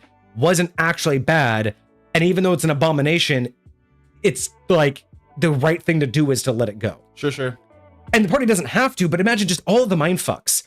And then again, I love because you do see this. It's kind of I wouldn't say it's a trope because you don't see it as often, but I kind of like that arc of like this rebel fighting his brother, getting mortally wounded, and then realizing through the telepathy, it's like, oh, you don't want to hurt me. You want me to turn. And the brother's just like, dude, just join me. Like, let's be together again. Sure. And we can control all of these things. And the Eldritch Being's gone. He's locked away permanently because those guys, like, just that idea of, and then you go to him to heal him and he's like, no, let it happen. Like, let me become one of them, go back. Because his whole point was he lost his brother. His whole point was to get revenge. And now here he has a chance to just go live. Yeah. I think that it's just one of those things where you don't see that a lot in D&D campaigns, where there's this weird feels good ending when it doesn't feel right, but it does feel good. Because I think more often than not, you expect it to be black and white. You expect the hero to kill the bad guy, and that's it.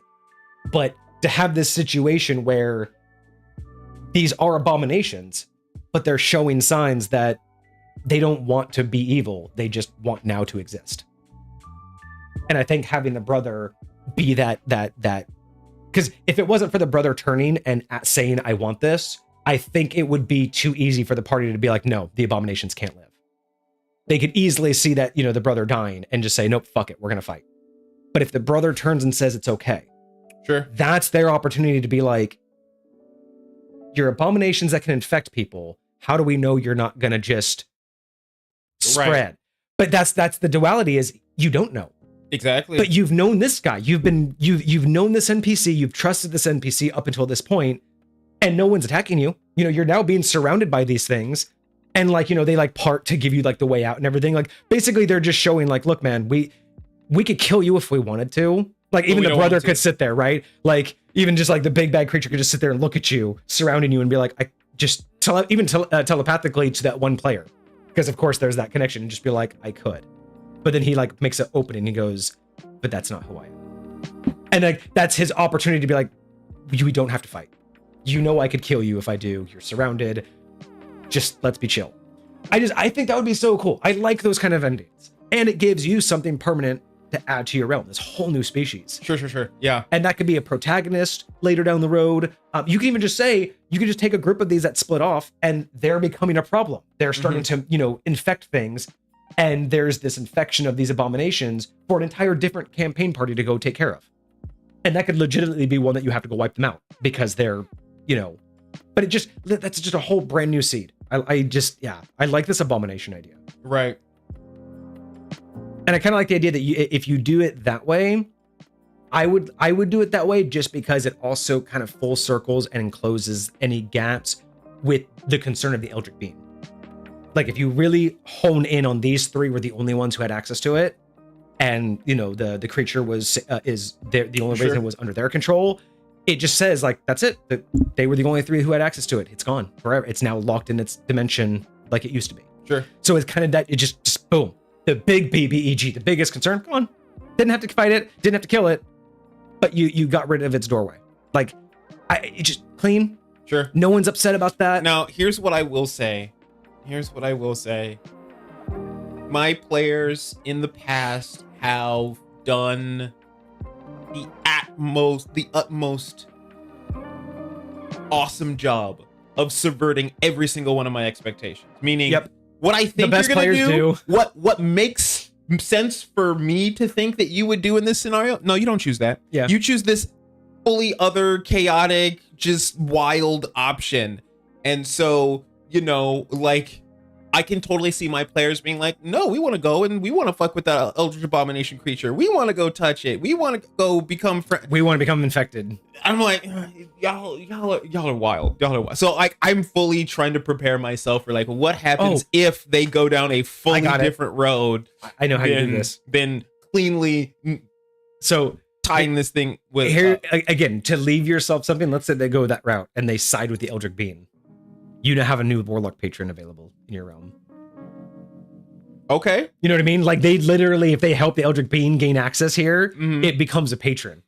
It now has access to make deals. But then its goal would be the other goal of it trying to form itself on this side. Yeah, and by use of all the things. So there's your other opportunity there. You can even start a whole campaign right after that of its first warlock. One of the players becomes its first warlock. One of my players was just talking about, hey, I want to be a warlock. I'm like, depending on they want to multi-class into warlock. There you go. There's your multi-class. It offers. It's like, be my war. You know, you helped me. Let me help you. Oh, yeah. Oh man, that's cool. All right. What do you think? Should we continue? We're only 2 hours in. But we don't have. As heavy of a crowd. So. I have some other things, but I think that they're like what I would call like add-ons. Okay. You know, let me go grab a table. We'll let's make the cocktail, and if we like it, we'll sip on it and finish up. Okay, that sounds great. All right, I'll be right back. I gotta go grab a table, and then I will present to everybody what I think the cocktail of this campaign will be, and then we'll have to name it. Oh yes, absolutely. Very cool. I kind of like having this screen here. It's kind of legit. I can see stuff, and I can be on a fully different screen. So I'm terrible at taking notes. So I'm going to be looking back at this stream to get a good idea of what exactly we talked about here today. So but I am really grateful to all of you for helping me brainstorm on all of this and figure out what's going on, especially because a week from tomorrow is their first session. So I'm like, I gotta like put something concrete and like have answers to questions when they actually have them and be able to give them a plot to go after. One of the things that I would like to talk about after we create the cocktail and one of the potential add-ons, I want it to be some potential missions that these guys can go on as they are seeking out this ultimate goal. Like the first mission that I was kind of talking about earlier, I would love for there to be a rival adventuring party that they're kind of at odds with at first, and maybe eventually this rival party either joins them and the rebellion or is constantly against them. Like I would love it if like, hey, they start off being against the guild, but then once the party decides to join the resistance, then that group that was originally against the guild then joins the guild and they're still against the party. Like I kind of love that idea, and so I'm thinking like there might be a way to make that happen. But yeah. Let's Loud see. noise. What Y'all we call aren't it, really gonna be able to missions. see that easy. What's up? Just some of the add-ons that I was thinking are that I wanted to talk about after we make this is, you want me to start handing you stuff? I can start handing you stuff. But one of the things that I wanted us to eventually be able to talk about is just like some of the missions that I could send the party on that would eventually get them to the end of this theoretical campaign. You know what I'm saying? So one of which being creating this rival adventuring party that they're kind of battling a little bit. All right, cool. Well, let's do some mixing here. I wish I could have this right higher.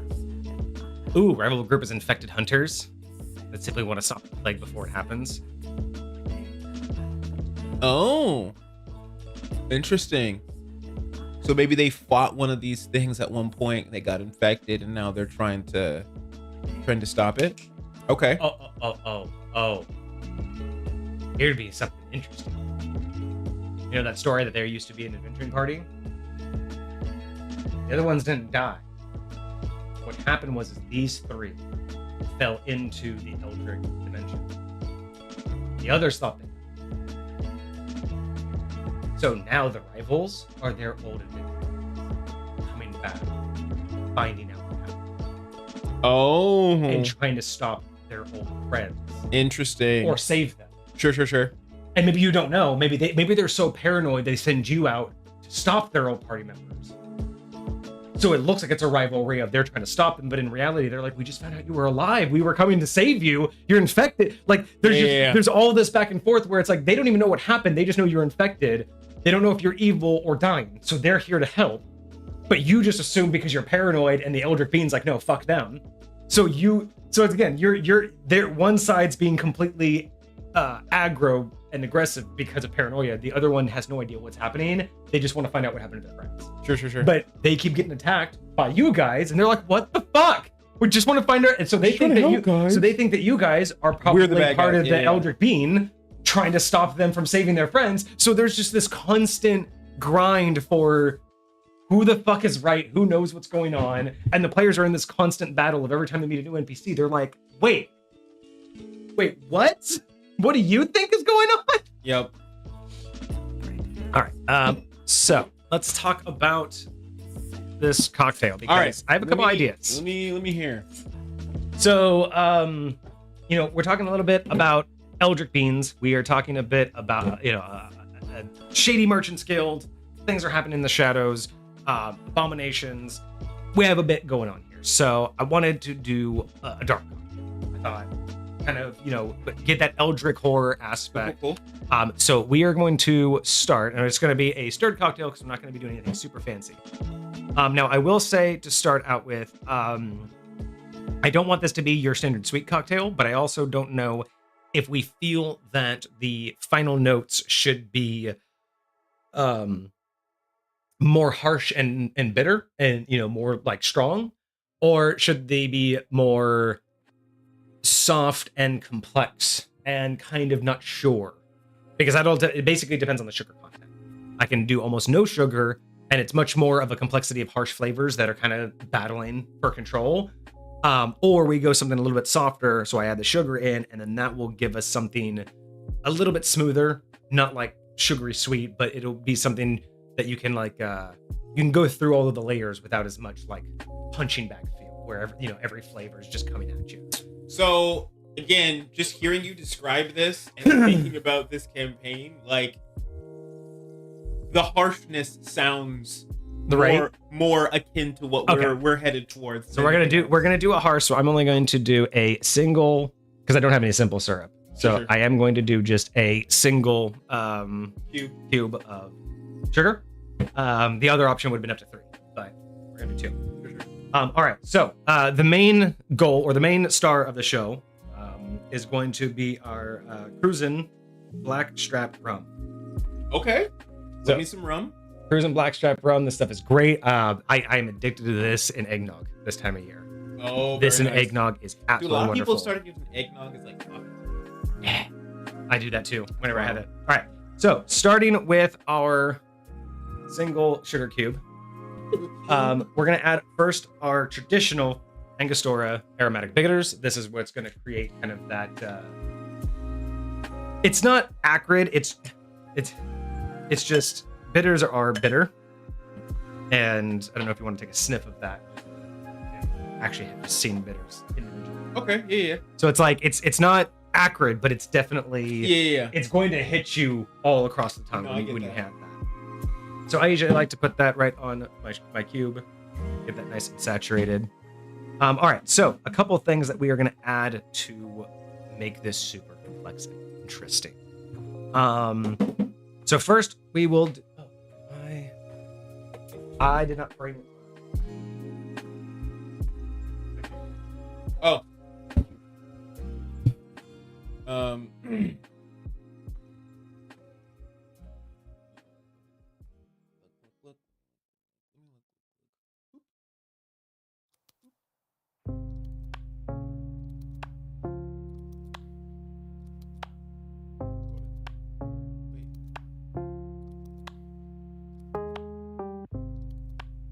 Yeah. All right, so.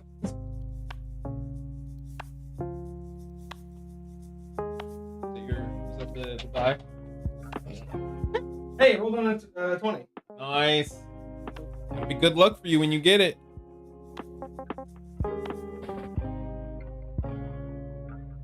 So much. Okay. All right. So we have our sugar cube and our bitters. So to make this a little bit crazy, so we are gonna do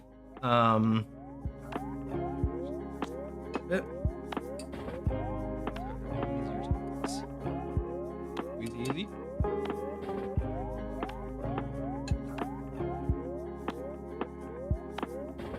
There is one ingredient that we don't have, but it was only going to be for a mild topper. That was just supposed to be for visual. Sure. But Grenadine? no, it was gold. That's the merchant's part. It's fair. So I had to name all of the different campaigns that I have, and I ended up naming this one Golden Rain. Ooh. But like rain spelled like raining, like a king's reign. Yeah. All right. So we are going to do 1.5 ounces of our rum. Sweet.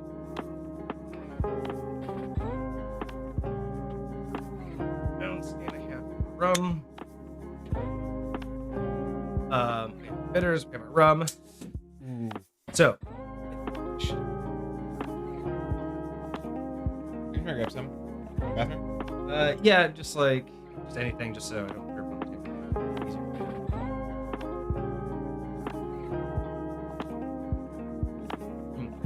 do. That's such good rum.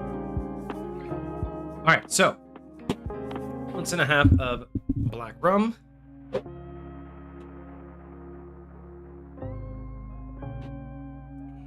once you get through that, we will continue. This is gonna be a good one. I can already tell. Thank you so much. This is gonna be nice. Okay, so then to get with this complexity, right? So we have our bitters, we have our single sugar, we have our Kyrgyzstan blackstrap rum, cruisin. So now we are going to do a half ounce of absinthe. Oh. Oh, dang. This is where the complexity begins.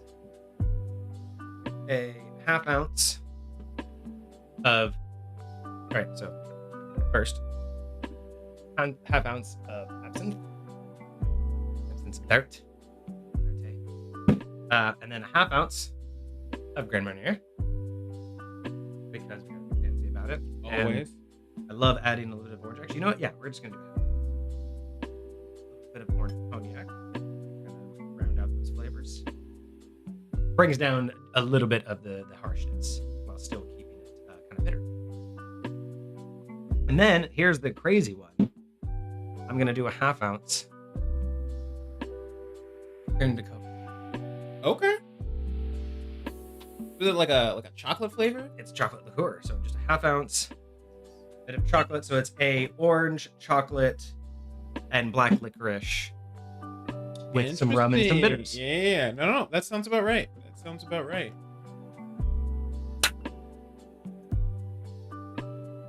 Perfect. So there we are.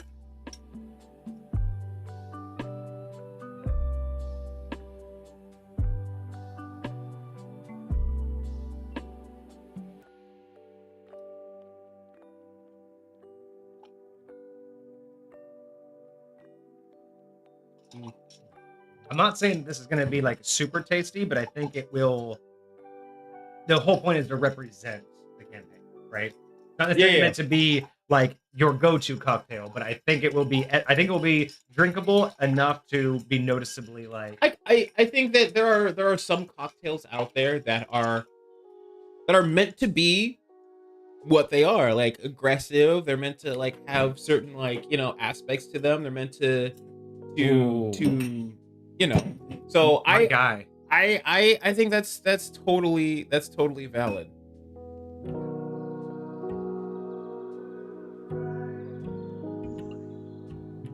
I'm not a huge black licorice fan, which is why I don't use absinthe very often. But yeah, I'm not in general. But again, bro, this is I appreciate what its taste is, right? So we'll toast and then we'll name it. Okay. Or do you want to call this the Gold Rain? Even though there's no, because it was supposed to be topped with gold flakes, we just could call this the Gold Rain. Hey, I'm not mad at it. Cheers. Cheers. Oh. Yeah, that's good. I like that. Very complex. Is good. It's very complex. It's like you first get the licorice. It's almost instantly licorice. You don't get a lot of the chocolate, but it's in the background. It's not bitter. It's actually way less bitter than I was expecting, but that dark rum makes it so smooth. Yeah. I'm not gonna lie. I expected this to be a lot more aggressive than it is. And to be honest, the whole point, it was supposed to be aggressive. That's kind of what I was thinking. But like, ooh, again, I kind of like the story that all of this stuff, everything that I'm getting from chat, everything that we talked about, everything that this tastes like I love, again, letting the world build the story. And I think this tells a lot about, Lepa said that this could be called Black Blood in reference to the infection. Oh, okay. Or if you ever name the infection, maybe name this drink after the infection. Like Eldritch Black Blood, or, the Eldritch, naming the infection. So name the infection, and then I think instead of naming this after the campaign, you name this after the infection. Well, let's think about it for a second. This Eldritch, and I haven't exactly decided what the Eldritch abomination necessarily is. Right. I don't want it to be like just a god that died, but like I imagine like it could just be a giant. Like again, you go to its realm, and what you see is giant monstrosity. is really just a bacterium in its realm. And that's why it's infecting you. It's just one massive bacterium. Because again, why does an Eldritch God have to be, you know, like a skeleton? Like, again, it can be anything. Why can't the Eldritch Bean be the infection? And all you're seeing is like a cancerous cell, which is why it needs a mass of meat. I will say, if we ever want it to have its own essence and like try and get itself to this world, kind of like you were talking about before. But that's the beauty of it, is like it just needs a massive meat, so you can make that thing look like anything. It could just literally be limbs and body parts. Appearance-wise, absolutely, yeah, absolutely. But like, just whether it has, because if it's just like a virus in and of itself, I don't imagine it has much necessarily intelligence. It's just. But does it need it? Like, as an Eldritch Being, the whole point is it found something to infect, and now it knows it can breed. That's also more dangerous because it has no intent other than, here is a place I can make more of me. That is all a bacterium is it just finds a new environment and spreads as fast as it can. Its whole goal is just to duplicate. So how much more dangerous and scary is it that it's a mindless Eldritch Being? So imagine they're not being controlled by a voice in their head. They're being controlled by the compulsion to make more. I don't know if this is ants or mushrooms, but do you remember, I think it might be mushrooms in ants, but it's some sort of like weird virus that causes creatures to act differently. Oh yeah, there's a couple things. So there's actually neurotoxins, there's a virus, there's a fungus, there's fungi. Yeah, there's actually quite a bit that will take over a creature. What if an Eldritch fungus? Can we look up what that's called? It just depends on which type, because there's a fungus that does it in ants. It's not a mushroom, but there is a fungus that basically zombifies ants. Yeah. And what it does, isn't there a thing that like grows out of their head when that happens? Yeah. So what happens is it takes over the ant. It will force the ant to basically, it's a certain type of ant. It'll force the ant to go on a tree upside down and bite down, and then never let go. And then what it will do is it will grow its spore out of its head, but upside down. So it then drops and spreads. So it basically just turns the ant into a seed, and it fixes the seed into the best possible spot. So that is a thing. What is that called?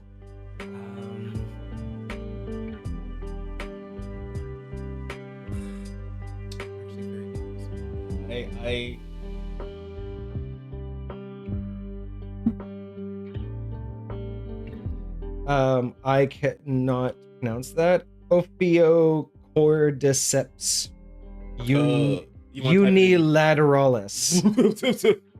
You want to type it in chat real quick? I don't, but I will. I don't want to type it. I will look it up and copy and paste it. I will copy paste it.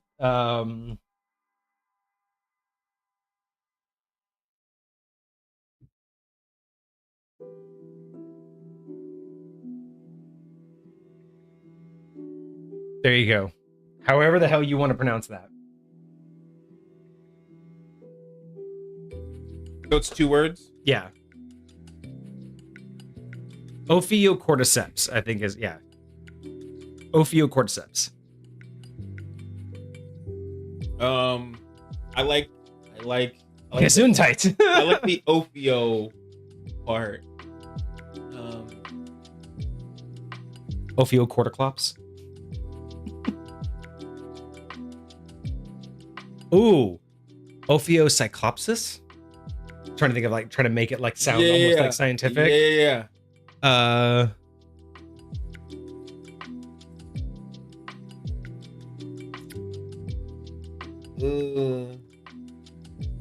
See, this is one of the things, like I very recently, did I actually write that down somewhere? I very recently like named my realm. Oh, you not know, just the like Cineverse. like there's a Cineverse, but like, you know how you have like Midgard. Oh yeah. Right? Like that's what this realm is. You have the Shadowfell, like, so like this plane of existence, like this area has a name. Okay. I gotta figure out where I wrote, because it took me a while to like figure out how I wanted to put it all together. Ophophorus. What's that? Ophophorus. Where did I put that? Oh, there it is.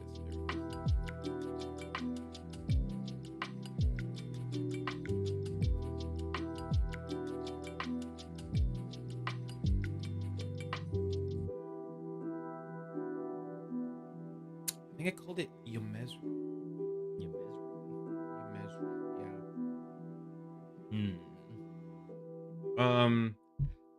Let's see. Okay, so let's also look. But again, it doesn't really necessarily have anything to do with this particular plane.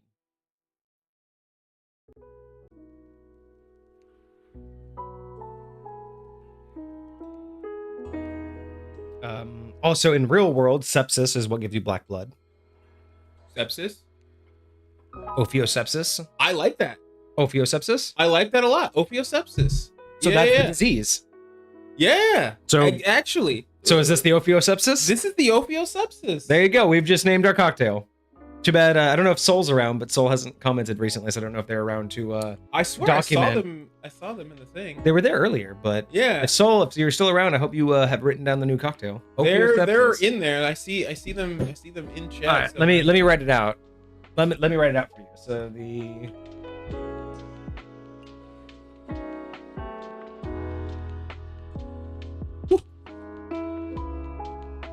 I kind of dig it. It's not a bad cocktail. It's really good. Like, it really is. I'm not mad at that at all. He says, I'm here just watching. Well, we got a new cocktail for you, Soul. Actively eating a bowl of cereal before D&D. Hell That's yeah. valid. That is very valid.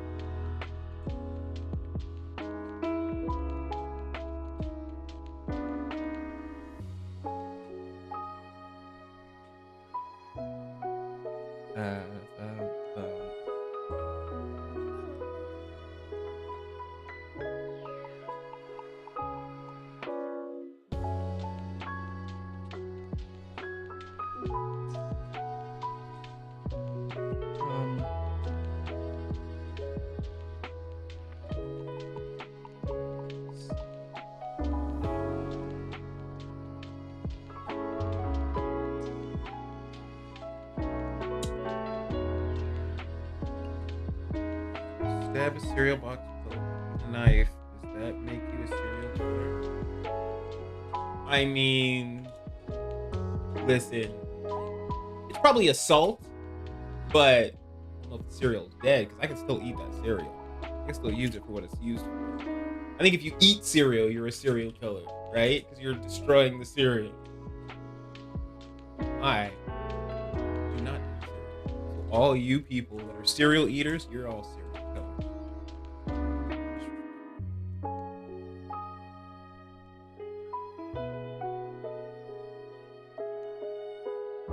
So bam, bam, bam, bam. You're a monster. Wild.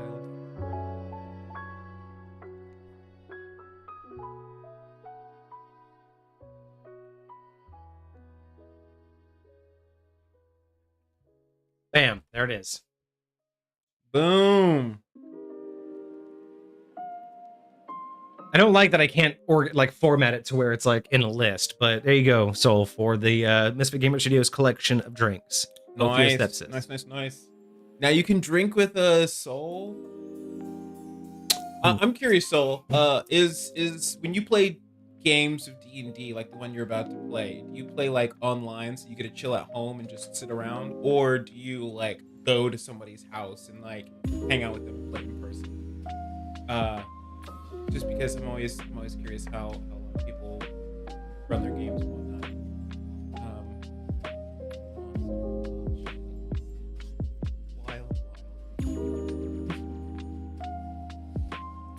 Oh, that was good. That's not bad.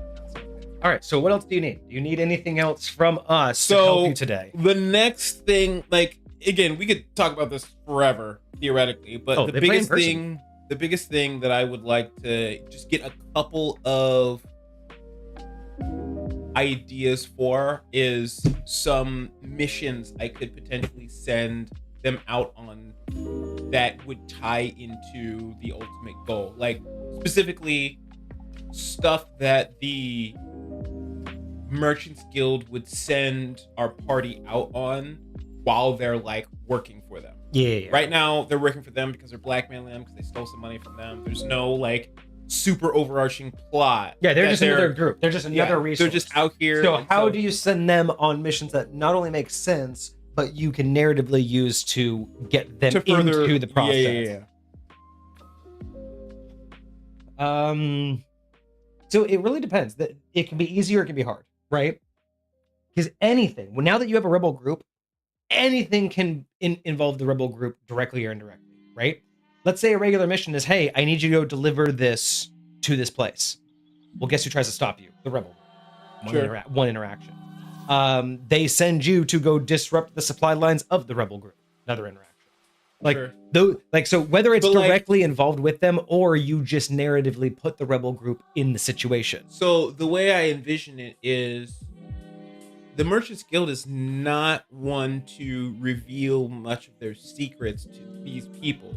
So if I'm going to send you on this, I need you to think that this is a legitimate thing that I'm sending you on. This is like an above board thing. So if there's a rebel group out there, I don't necessarily want to make the party aware that it's a rebel group, but I do want you to go do the thing that's stopping them. So what am I going to tell you that you're going to do, even though I know what you're doing is stopping this rebel group that I don't? You know what I mean?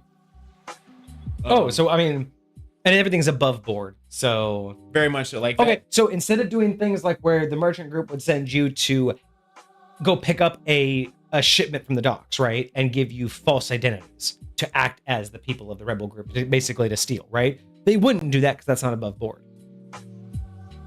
But what if they send you with a bucket of money, just a fuck ton of money, and they said, hey, down by the docks, there's these storage units for when people ship things. And if no one comes to pick it up, that stuff needs to get out of there because they need the room. So they do auctions. Here's a bucket of money. Go get me these 3 rooms. I just here's enough money. Make sure you get these 3. What you don't know is they, through all of the networks, stopped the Rebel Guild from getting one of their shipments. So they locked it long enough for it to go up for auction. So now they're going to go and buy it. So they can basically steal the merchant. So not only do they stop their supply line, but now they're good. Now they're going to go buy it off. Making the players do both things: stop their supply line, unbeknownst to them, but also go get the stuff that you stopped their supply line. So so you can do that. So you come up with a mission that basically stops the supply or stops the rebels from getting their supply until the point at which it resets. Until it sets. Yeah, I like stuff like that because if the players pay enough attention, they can be like, "Hey, we just stopped certain supplies from coming out of this place." And then a week or 2 later, now we're going to auction some. Like we want that stuff. Like we're gonna go buy some. Interesting. Oh no! Here's the crazy part too. Like, so what you do is you mix it up. You say, hey, you need these 3, and you find out. Wait a second. This doesn't make any sense, guys. One of these, because like let's say you give them an opportunity to see like the old manifest, even though they weren't supposed to. So they get like the old manifest, and they realize that 2 of the 3 were already going to the Merchants Guild, and one of them was going somewhere random, the rebels. So the idea is that what looks like completely normal business, then you could put together. But wait, didn't we stop some people from gaining access to their shipment? So wouldn't they have defaulted? So is this one of them? And why are we rebuying something that was already coming to us? Why did we delay it so we could buy it? And then you start thinking, maybe they find out that the auction bypasses, what's the thing? Certain like regulations or something like that. Yeah. What's the thing when you come in from a different country and you got to go to customs? Yeah. So what if somehow, because the way things are stored, it's assumed that they've already been checked. So it's a kind of a sneaky way where they were bringing the guild's bringing in something illegal. Mm-hmm. They stop it, delay it through customs. It gets put in the warehouse. Then they delay it long enough for it to go up for auction, buy it outright. And because it's an emergency, we got to clear out the space. There's no customs. So this is the legal way for the Merchants Guild to get in illegal items because they stop it before it goes to customs. Then it gets in a holding pattern and then it goes up for auction. But also during that time, they're also buying one of the storage units for the rebels that are trying to do the same thing. Because that's how the rebels get illegal items in. You can almost uncover both sides of like, wait a minute, why are we rebuying our own products?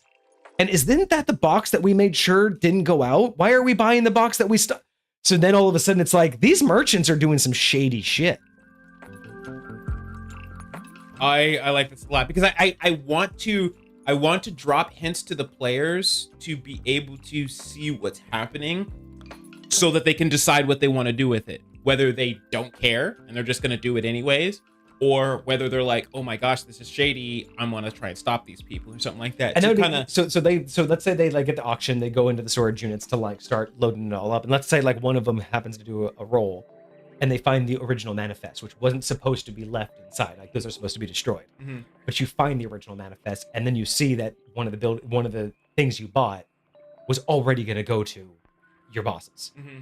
So that's what starts the, why are we buying this leftover stuff that was already coming to us? Why didn't we just pick it up? That's the first clue. That could just be your first, like, why the fuck are we buying stuff that we already were going to get? Why are we wild? Yeah. So that could just be kind of one of those crazy things. Let's see. What's some other stuff, chat? What else can you be sent on that may or may not involve the rebels, but at least gets them like insights, right? I'm gonna add trying to stop this other party, but again, I want. Ooh, go ahead. Do you know if polymorph requires a material component? You talking about true polymorph? Yeah. Because here's what I'm thinking. How do they keep people from knowing what's going on all the time, right? Because the longer you're in the guild, the more you notice. So what if one of their plans is that the new people, the ones they think are expendable, they get super easy tasks like gathering certain materials that if you've been here long enough, you'd start to put it together like that material is used only for certain spells. Why are we getting it so often? But I mean, what if there are material components, none of them are like required, like none of them will have a financial value, but I do like the idea of like what are they? A drop of mercury, a dollop of gum abric, yeah, so Arabic, and a wisp of smoke. So what if it's that? So the smoke is easy, right? So what if the other two? What if you're like, hey, there's a factory downtown, just go get me a vial of mercury from them, and over here you can go get the gum abric. Yeah, and that's in like their local forest. But the idea is that they need it in such quantities constantly that if they sent the same people out all the time, people would start to ask questions. So what if this is just a standard practice is, well, here's one of your initiations. There's a forest, go prove if you can forage for us. So it just looks like an initiation. Just sure. We need to see if you can forage. So we need gum Arabic, and also I want to see your negotiation skills. So we know that the price of mercury over here is this. Go see if you can get it for cheaper. Now, at the end of the day, they give you plenty of money to get these both things, right? They know it's not hard to find, and they know these things are cheap. So they're just presenting it as a simple test. Go show me your negotiation skills and go show me your foraging skills. But they do this to every single initiate. Why? Because what they can hide as a very basic, mundane task to prove your worthiness is secretly stocking them with all the material components they need to guarantee that they can polymorph whenever the infection gets too heavy. But it guarantees that no one questions it, because what are you gonna do with the budget? You probably just throw it away. Like, if you're just a guard and be like, oh, there goes the initiates again. But if it's one person's job, that means, wait. You've dedicated, like, you need that stuff. But if it's just an initiate job, it sounds kind of funny. Who needs a vial of mercury? Ha ha ha ha. It's almost like headlight fluid. You know what I mean? It's almost like a joke. But if you don't know what you're thinking about, like, what they're doing is they're just hiding their activities sprinkled among everybody's mundane tasks. I do like that. I like that a lot. And again, that one could be one of those things. It's purely a meta clue where it's only on if the players would actually go so far as to understand what those components are for. Or you let someone slip, like when they deliver it, someone says, oh yes, these components, the materials will be great. Right. That's all I do. You just slip the tongue, like, oh, these components, I mean, these materials will be great for us. Go away now. But you make sure that they realize it wasn't you slipping, it was character slipping. So at first it sounds like you just misslipped, but in character you immediately dismiss them when you correct yourself, and then they're like, what, components? I mean, like magical, like, and then if they question in game, dude gets held defense. Get out! I don't need you anymore. I told you to, like, and just ends the conversation. And so all of a sudden they're like, yep. Why are we collecting this shit? Ooh, Soul says a hostage situation. Oh, maybe you're gonna do a hostage swap with the rebels, or just a hostage swap in general. So I like the hostage swap idea, but like the question would But be, that's not above board though. who cares enough about a particular person? So who would they care about? Like if the guild is sending these people out on a mission to go either gain a hostage, like somebody else has like a hostage somewhere, like who do they care enough about? I got it. To go get. You know what you're gonna do? You send them on a mission to the local jail with some money. Again, because it's always with money, right? You got to show off that they just literally don't care. They will always, and you always give the party more money than they needed to complete the mission. Just that psychological constant of why does the guild, who cares so much about money, why do they throw it around like it doesn't mean anything?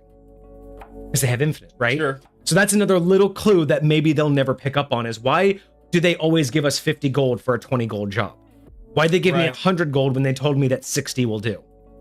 But here's the idea. You get sent to the local jail and they tell you, we want you to go post bail for this individual and then bring them over.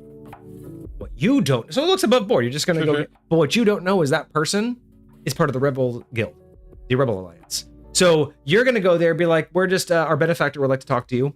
He's posted your bail and in return, he'd like to ask you some questions. Sure. So you don't, you know, they don't know, you don't know, but what's happening is you're actually taking a hostage because you bring him to the guild. And now imagine that the guy's just like, okay, this is weird. Then you get to the guild and he starts acting like hella nervous. And then the guards show up. Let me go. Or don't do this. Or he just like, you just see the look on it. Or he just, or the look on his face is just, oh. And then guards immediately come out and be like, right this way. And he just looks defeated like, okay. And then you're just left there like the guards thank you, pay you a little bit, like, or the guards just turn around and be like, whatever you had left over from bail, keep it. That's your payment. And then they like close the doors on you. So everything always just ends abruptly. Every time you do something even good, you're rewarded, everybody loves it, but it just ends weird and abrupt. Like that guy just seems defeated. Like he's just like, cool, thanks for bailing me out. And then he sees where you took him and he's just like, oh. Like you could have them panic, but if you want it to be more subtle, you just give them this idea of like, oh, I see. Even just that phrase of you say, here we are, and he just goes, oh, I see. And then a guard comes out and says, right this way, and he's just like, puts his head down and walks forward. And then the guard pays you, and that's it. And it's just like what did we just do? Did we just send someone to their death? But I like that. Like the idea that getting a hostage situation, unbeknownst, you're gonna go post bail, you're benevolent, the guy's happy to get out of jail, maybe he's still part drunk. But it's not until he realizes who's posting bail that he's just like, I'm fucked. But again, what's he gonna do? It's already too late. You know what I mean?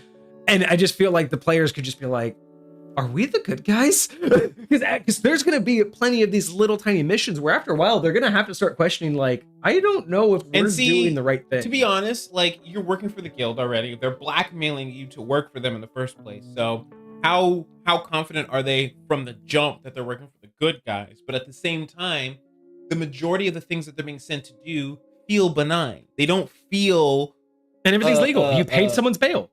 Yeah, they don't feel sketchy necessarily. You know, they feel like, yeah, I'm doing some stuff, you know, but recognizing, and I think one of my players is going to be really, really into kind of trying to discover what the heck is going on, specifically more than the other, which is fine. But again, they all will have their own reasons to want to be involved with this, you know? And I love like the opportunity to see, I want to like plant little seeds, like the person that they go to rescue may have something to do with one of their families.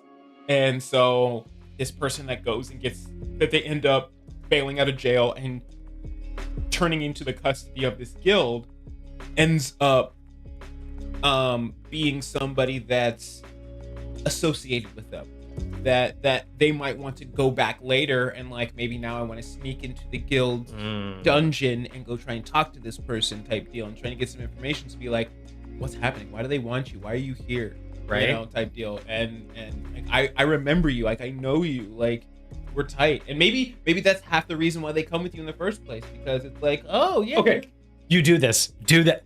Even with the guy that you get from the bailout, when he goes crazy, you know, when he's just like, oh, I see, or he panics, sure. Maybe that's the reason why they go down there. So here's what you do. You make it a point that the guy they're talking to in jail is like constantly like doing this, like with his necklace. He's just like, yeah, You know, he's just like, you can see he's like holding on to like a pendant or something. You know, and every time he like talks about reminiscences about family or something, he holds the pendant. You just make it apparent that this is just kind of his thing.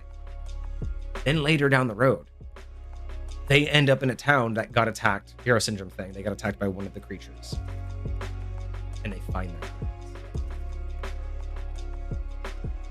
Now, granted, it could be passed off as maybe the guy was just here when it attacked. Or a town got attacked by an abomination. That's what I'm saying. Because the guild's doing that. But they end up going to one of the towns that the guild did that whole thing.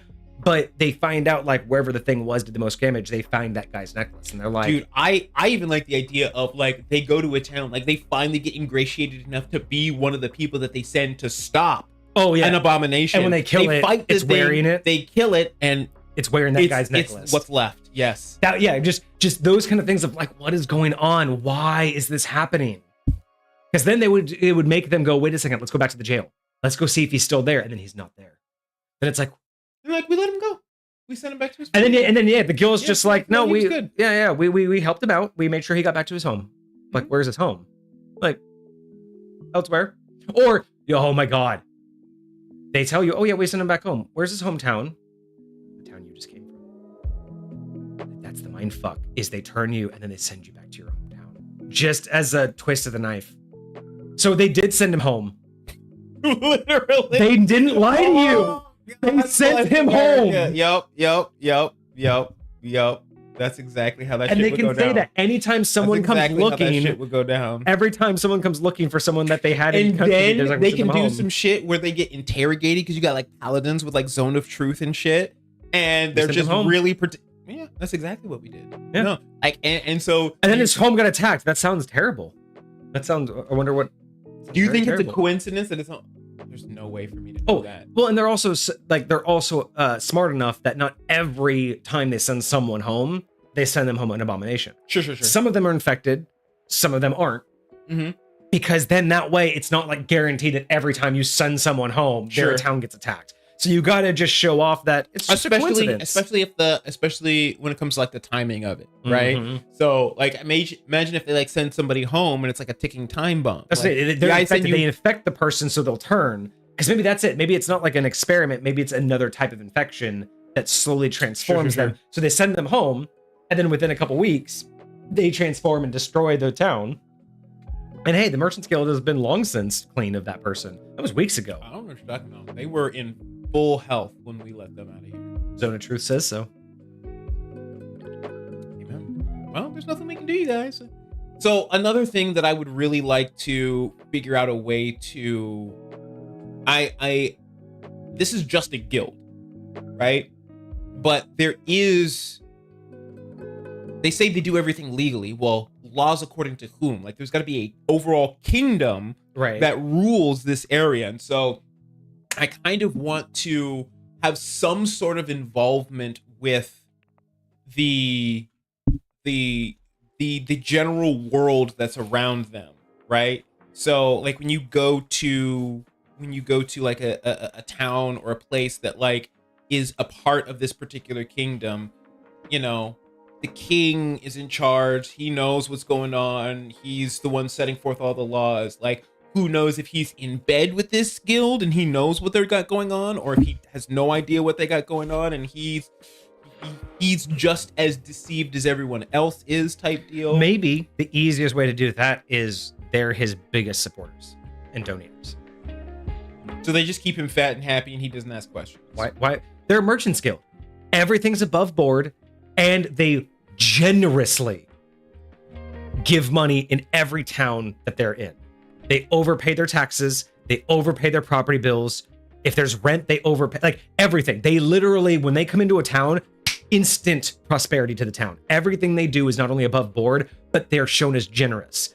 Whenever they go to church, they over tithe. Whenever he has a banquet, half of it's done by them. They literally, because again, money's nothing to them. They just look like the most benevolent, just well-meaning merchant guild to anyone outside. Clearly, one of my characters had their family die, so they grew up in an orphanage type deal. Could have been owned by the guild. 100%. That's exactly. Or funded by the guild in the king's name. I like that they have like a chain of orphanages like in a bunch of different towns all over the place. And this because was of all one the people them. they killed, the children that survived, they recruit. And the reason why, so one of my characters, their mentor was one of the people that helped raise them in the orphanage. And this would be somebody that worked for the orphanage but didn't work for the guild. So, and they started to see things that caused suspicion. And so while they can't be super vocal about it because they theoretically still work for this company, they were able to help warn her and be like, hey, don't necessarily trust everything that these people say. Don't necessarily. Here's how you work her suspicion in. You could do the classic, there was a fire at the orphanage, right? Sure. Oh, for the player that was part of the warehouse that burned down where he was created, same thing. That person came suspicious because they're the only ones that survived and know that it wasn't just a fire that destroyed one of the orphans. Because they're the only ones that are alive to remember that just before the fire, there was a very mysterious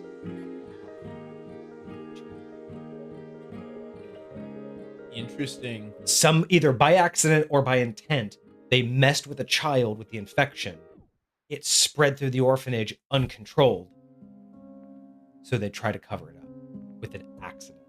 She found out and got suspicious. And that's why she turned. Because she wanted to, she cared for the kids. And all of a sudden she remembers that there was a sudden weird, suspicious infection. The guild shows up suspiciously and then suddenly there's a fire. Yeah. What? Some kid got sick. Some kid. Yeah. But imagine that they were experimenting on a child, and then it just they didn't realize what would happen to a child's immune system, and because think about that, you can infect an individual, and it's just the individual; it doesn't spread unintentionally. But what if that's one of the weird mutations in children, which is why they don't mutate with children, because their immune systems make it infectious. So it is an infection, like a blood disease, but you don't just get it by touching the person or by being around them. Right? It has to be intentional. But what if children change that? What if in a child it becomes infectious? So much so that the guild was like, we can't ever test that again. Because it would literally just decimate everybody.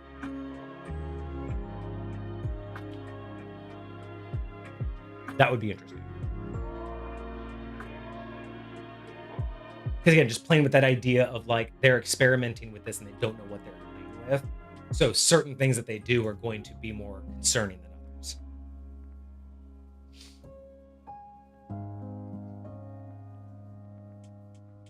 I like it. I like it.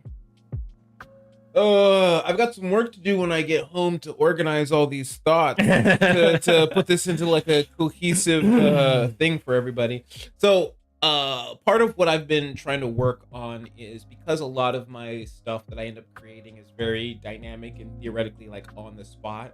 I need a quick way to generate reference material for the things that I have. So I have a template for NPCs. So whenever my players run into a new NPC, I can press this button, fill out a quick form that basically says, here's all of the stuff about this NPC. You're this, you're this, you're this. This is kind of so I know how to play that NPC in the future so that I don't forget, this is who this NPC is. This is what they...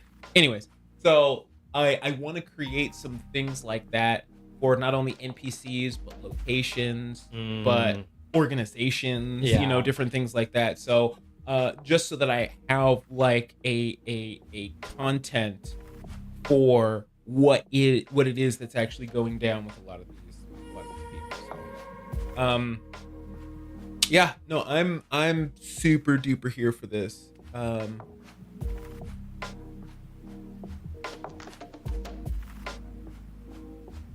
Could we, as a mission, make a package delivery to a laboratory?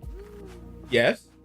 Just a small delivery idea. And yeah, just one of those things where it's don't open the box. Just take this here where I tell you to take it. Yep. If they start to get trusted, if that whole thing where sure. If you want to lead them into being in the fold, that could be one of the first missions they're trusted with. Is just mission of do as you're told, and if you do, then we can trust you. Yeah.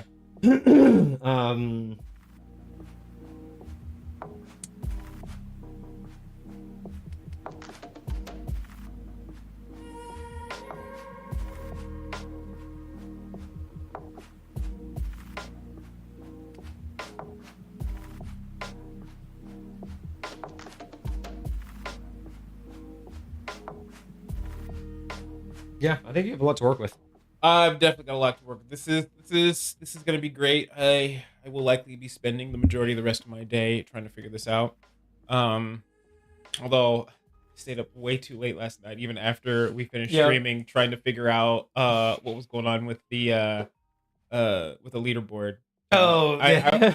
I finally got pieces of it to work because originally it didn't have the links. Right. Now it's got the links to it. That's good. And I finally got the freaking numbers to show up. But I still don't have them with the /10 yet. So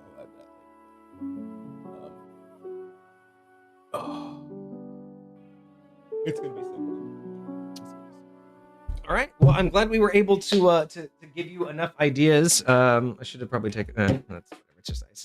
But yeah, I'm glad we were able to give you some ideas to move forward with. I think that was a very successful stream. Absolutely, very successful. I think what you have is amazing. I think that you are building towards a great campaign session, and I think that they're going to love it, regardless of which direction you want to take it. But with all of the options that you have, giving, especially with how open world it is, you're going to have so many opportunities to engage with whatever they throw at you. Sure. So awesome, dude. I'm hyped for it. Thank you guys, chat. You guys have been beautiful. You guys have been wonderful. Soul, Holepa, Foxer, whoever else was in here. I think Hecate showed up for a little bit. Yeah, dude. No, this was absolutely phenomenal. I think this is gonna be a good campaign. Again, most of my other campaigns, like I said, I usually have so much less when it comes to them, but because this is a campaign that I'm trying to start where the players actually care about the game, like they're actually trying to play the game rather than just have a spot to hang out, which again, no shade towards, but yeah. like that's what this effort is for. It's like, hey, you guys want to play a game, you guys want to participate, you guys want to explore this kind of stuff. Like yeah. No, I definitely appreciate that.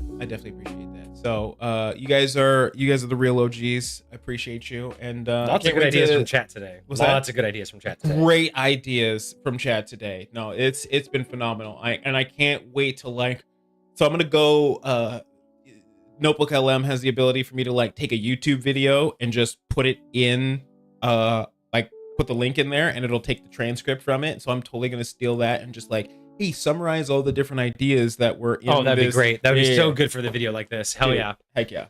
All right, y'all. Well, thank you so much for joining us today on your November community stream. We will not be having one next month for the holidays, but we will be back in January to earn another one. Because again, we don't want to earn a January one because again, we probably won't stream enough in December to earn it. So yeah, so we will be back with community streams next year. But we will be back on Monday with another homebrew review submitted by y'all. Do you know what we have on Monday? Yeah. You may not be here on Monday, though. Yes, so sadly, to be honest, it's also my vacation, so we may just take a break. It is a race. Oh, Desmar was here for a hot second earlier. Yeah, Desmar was here. It is a race by Desmar. So they're chameleon folk. They're chameleon folk. All right, we'll let you guys know as the weekend progresses because depending on what happens with my vacation, since Kage won't be here, we may just take a break from Monday. Sure. But if not, that's what we will be reviewing. And then we'll be back next Friday. I think hopefully I will have my board game in by next Friday. So we'll be doing a board game night. And absolutely. If not, we might be doing a MGS build then.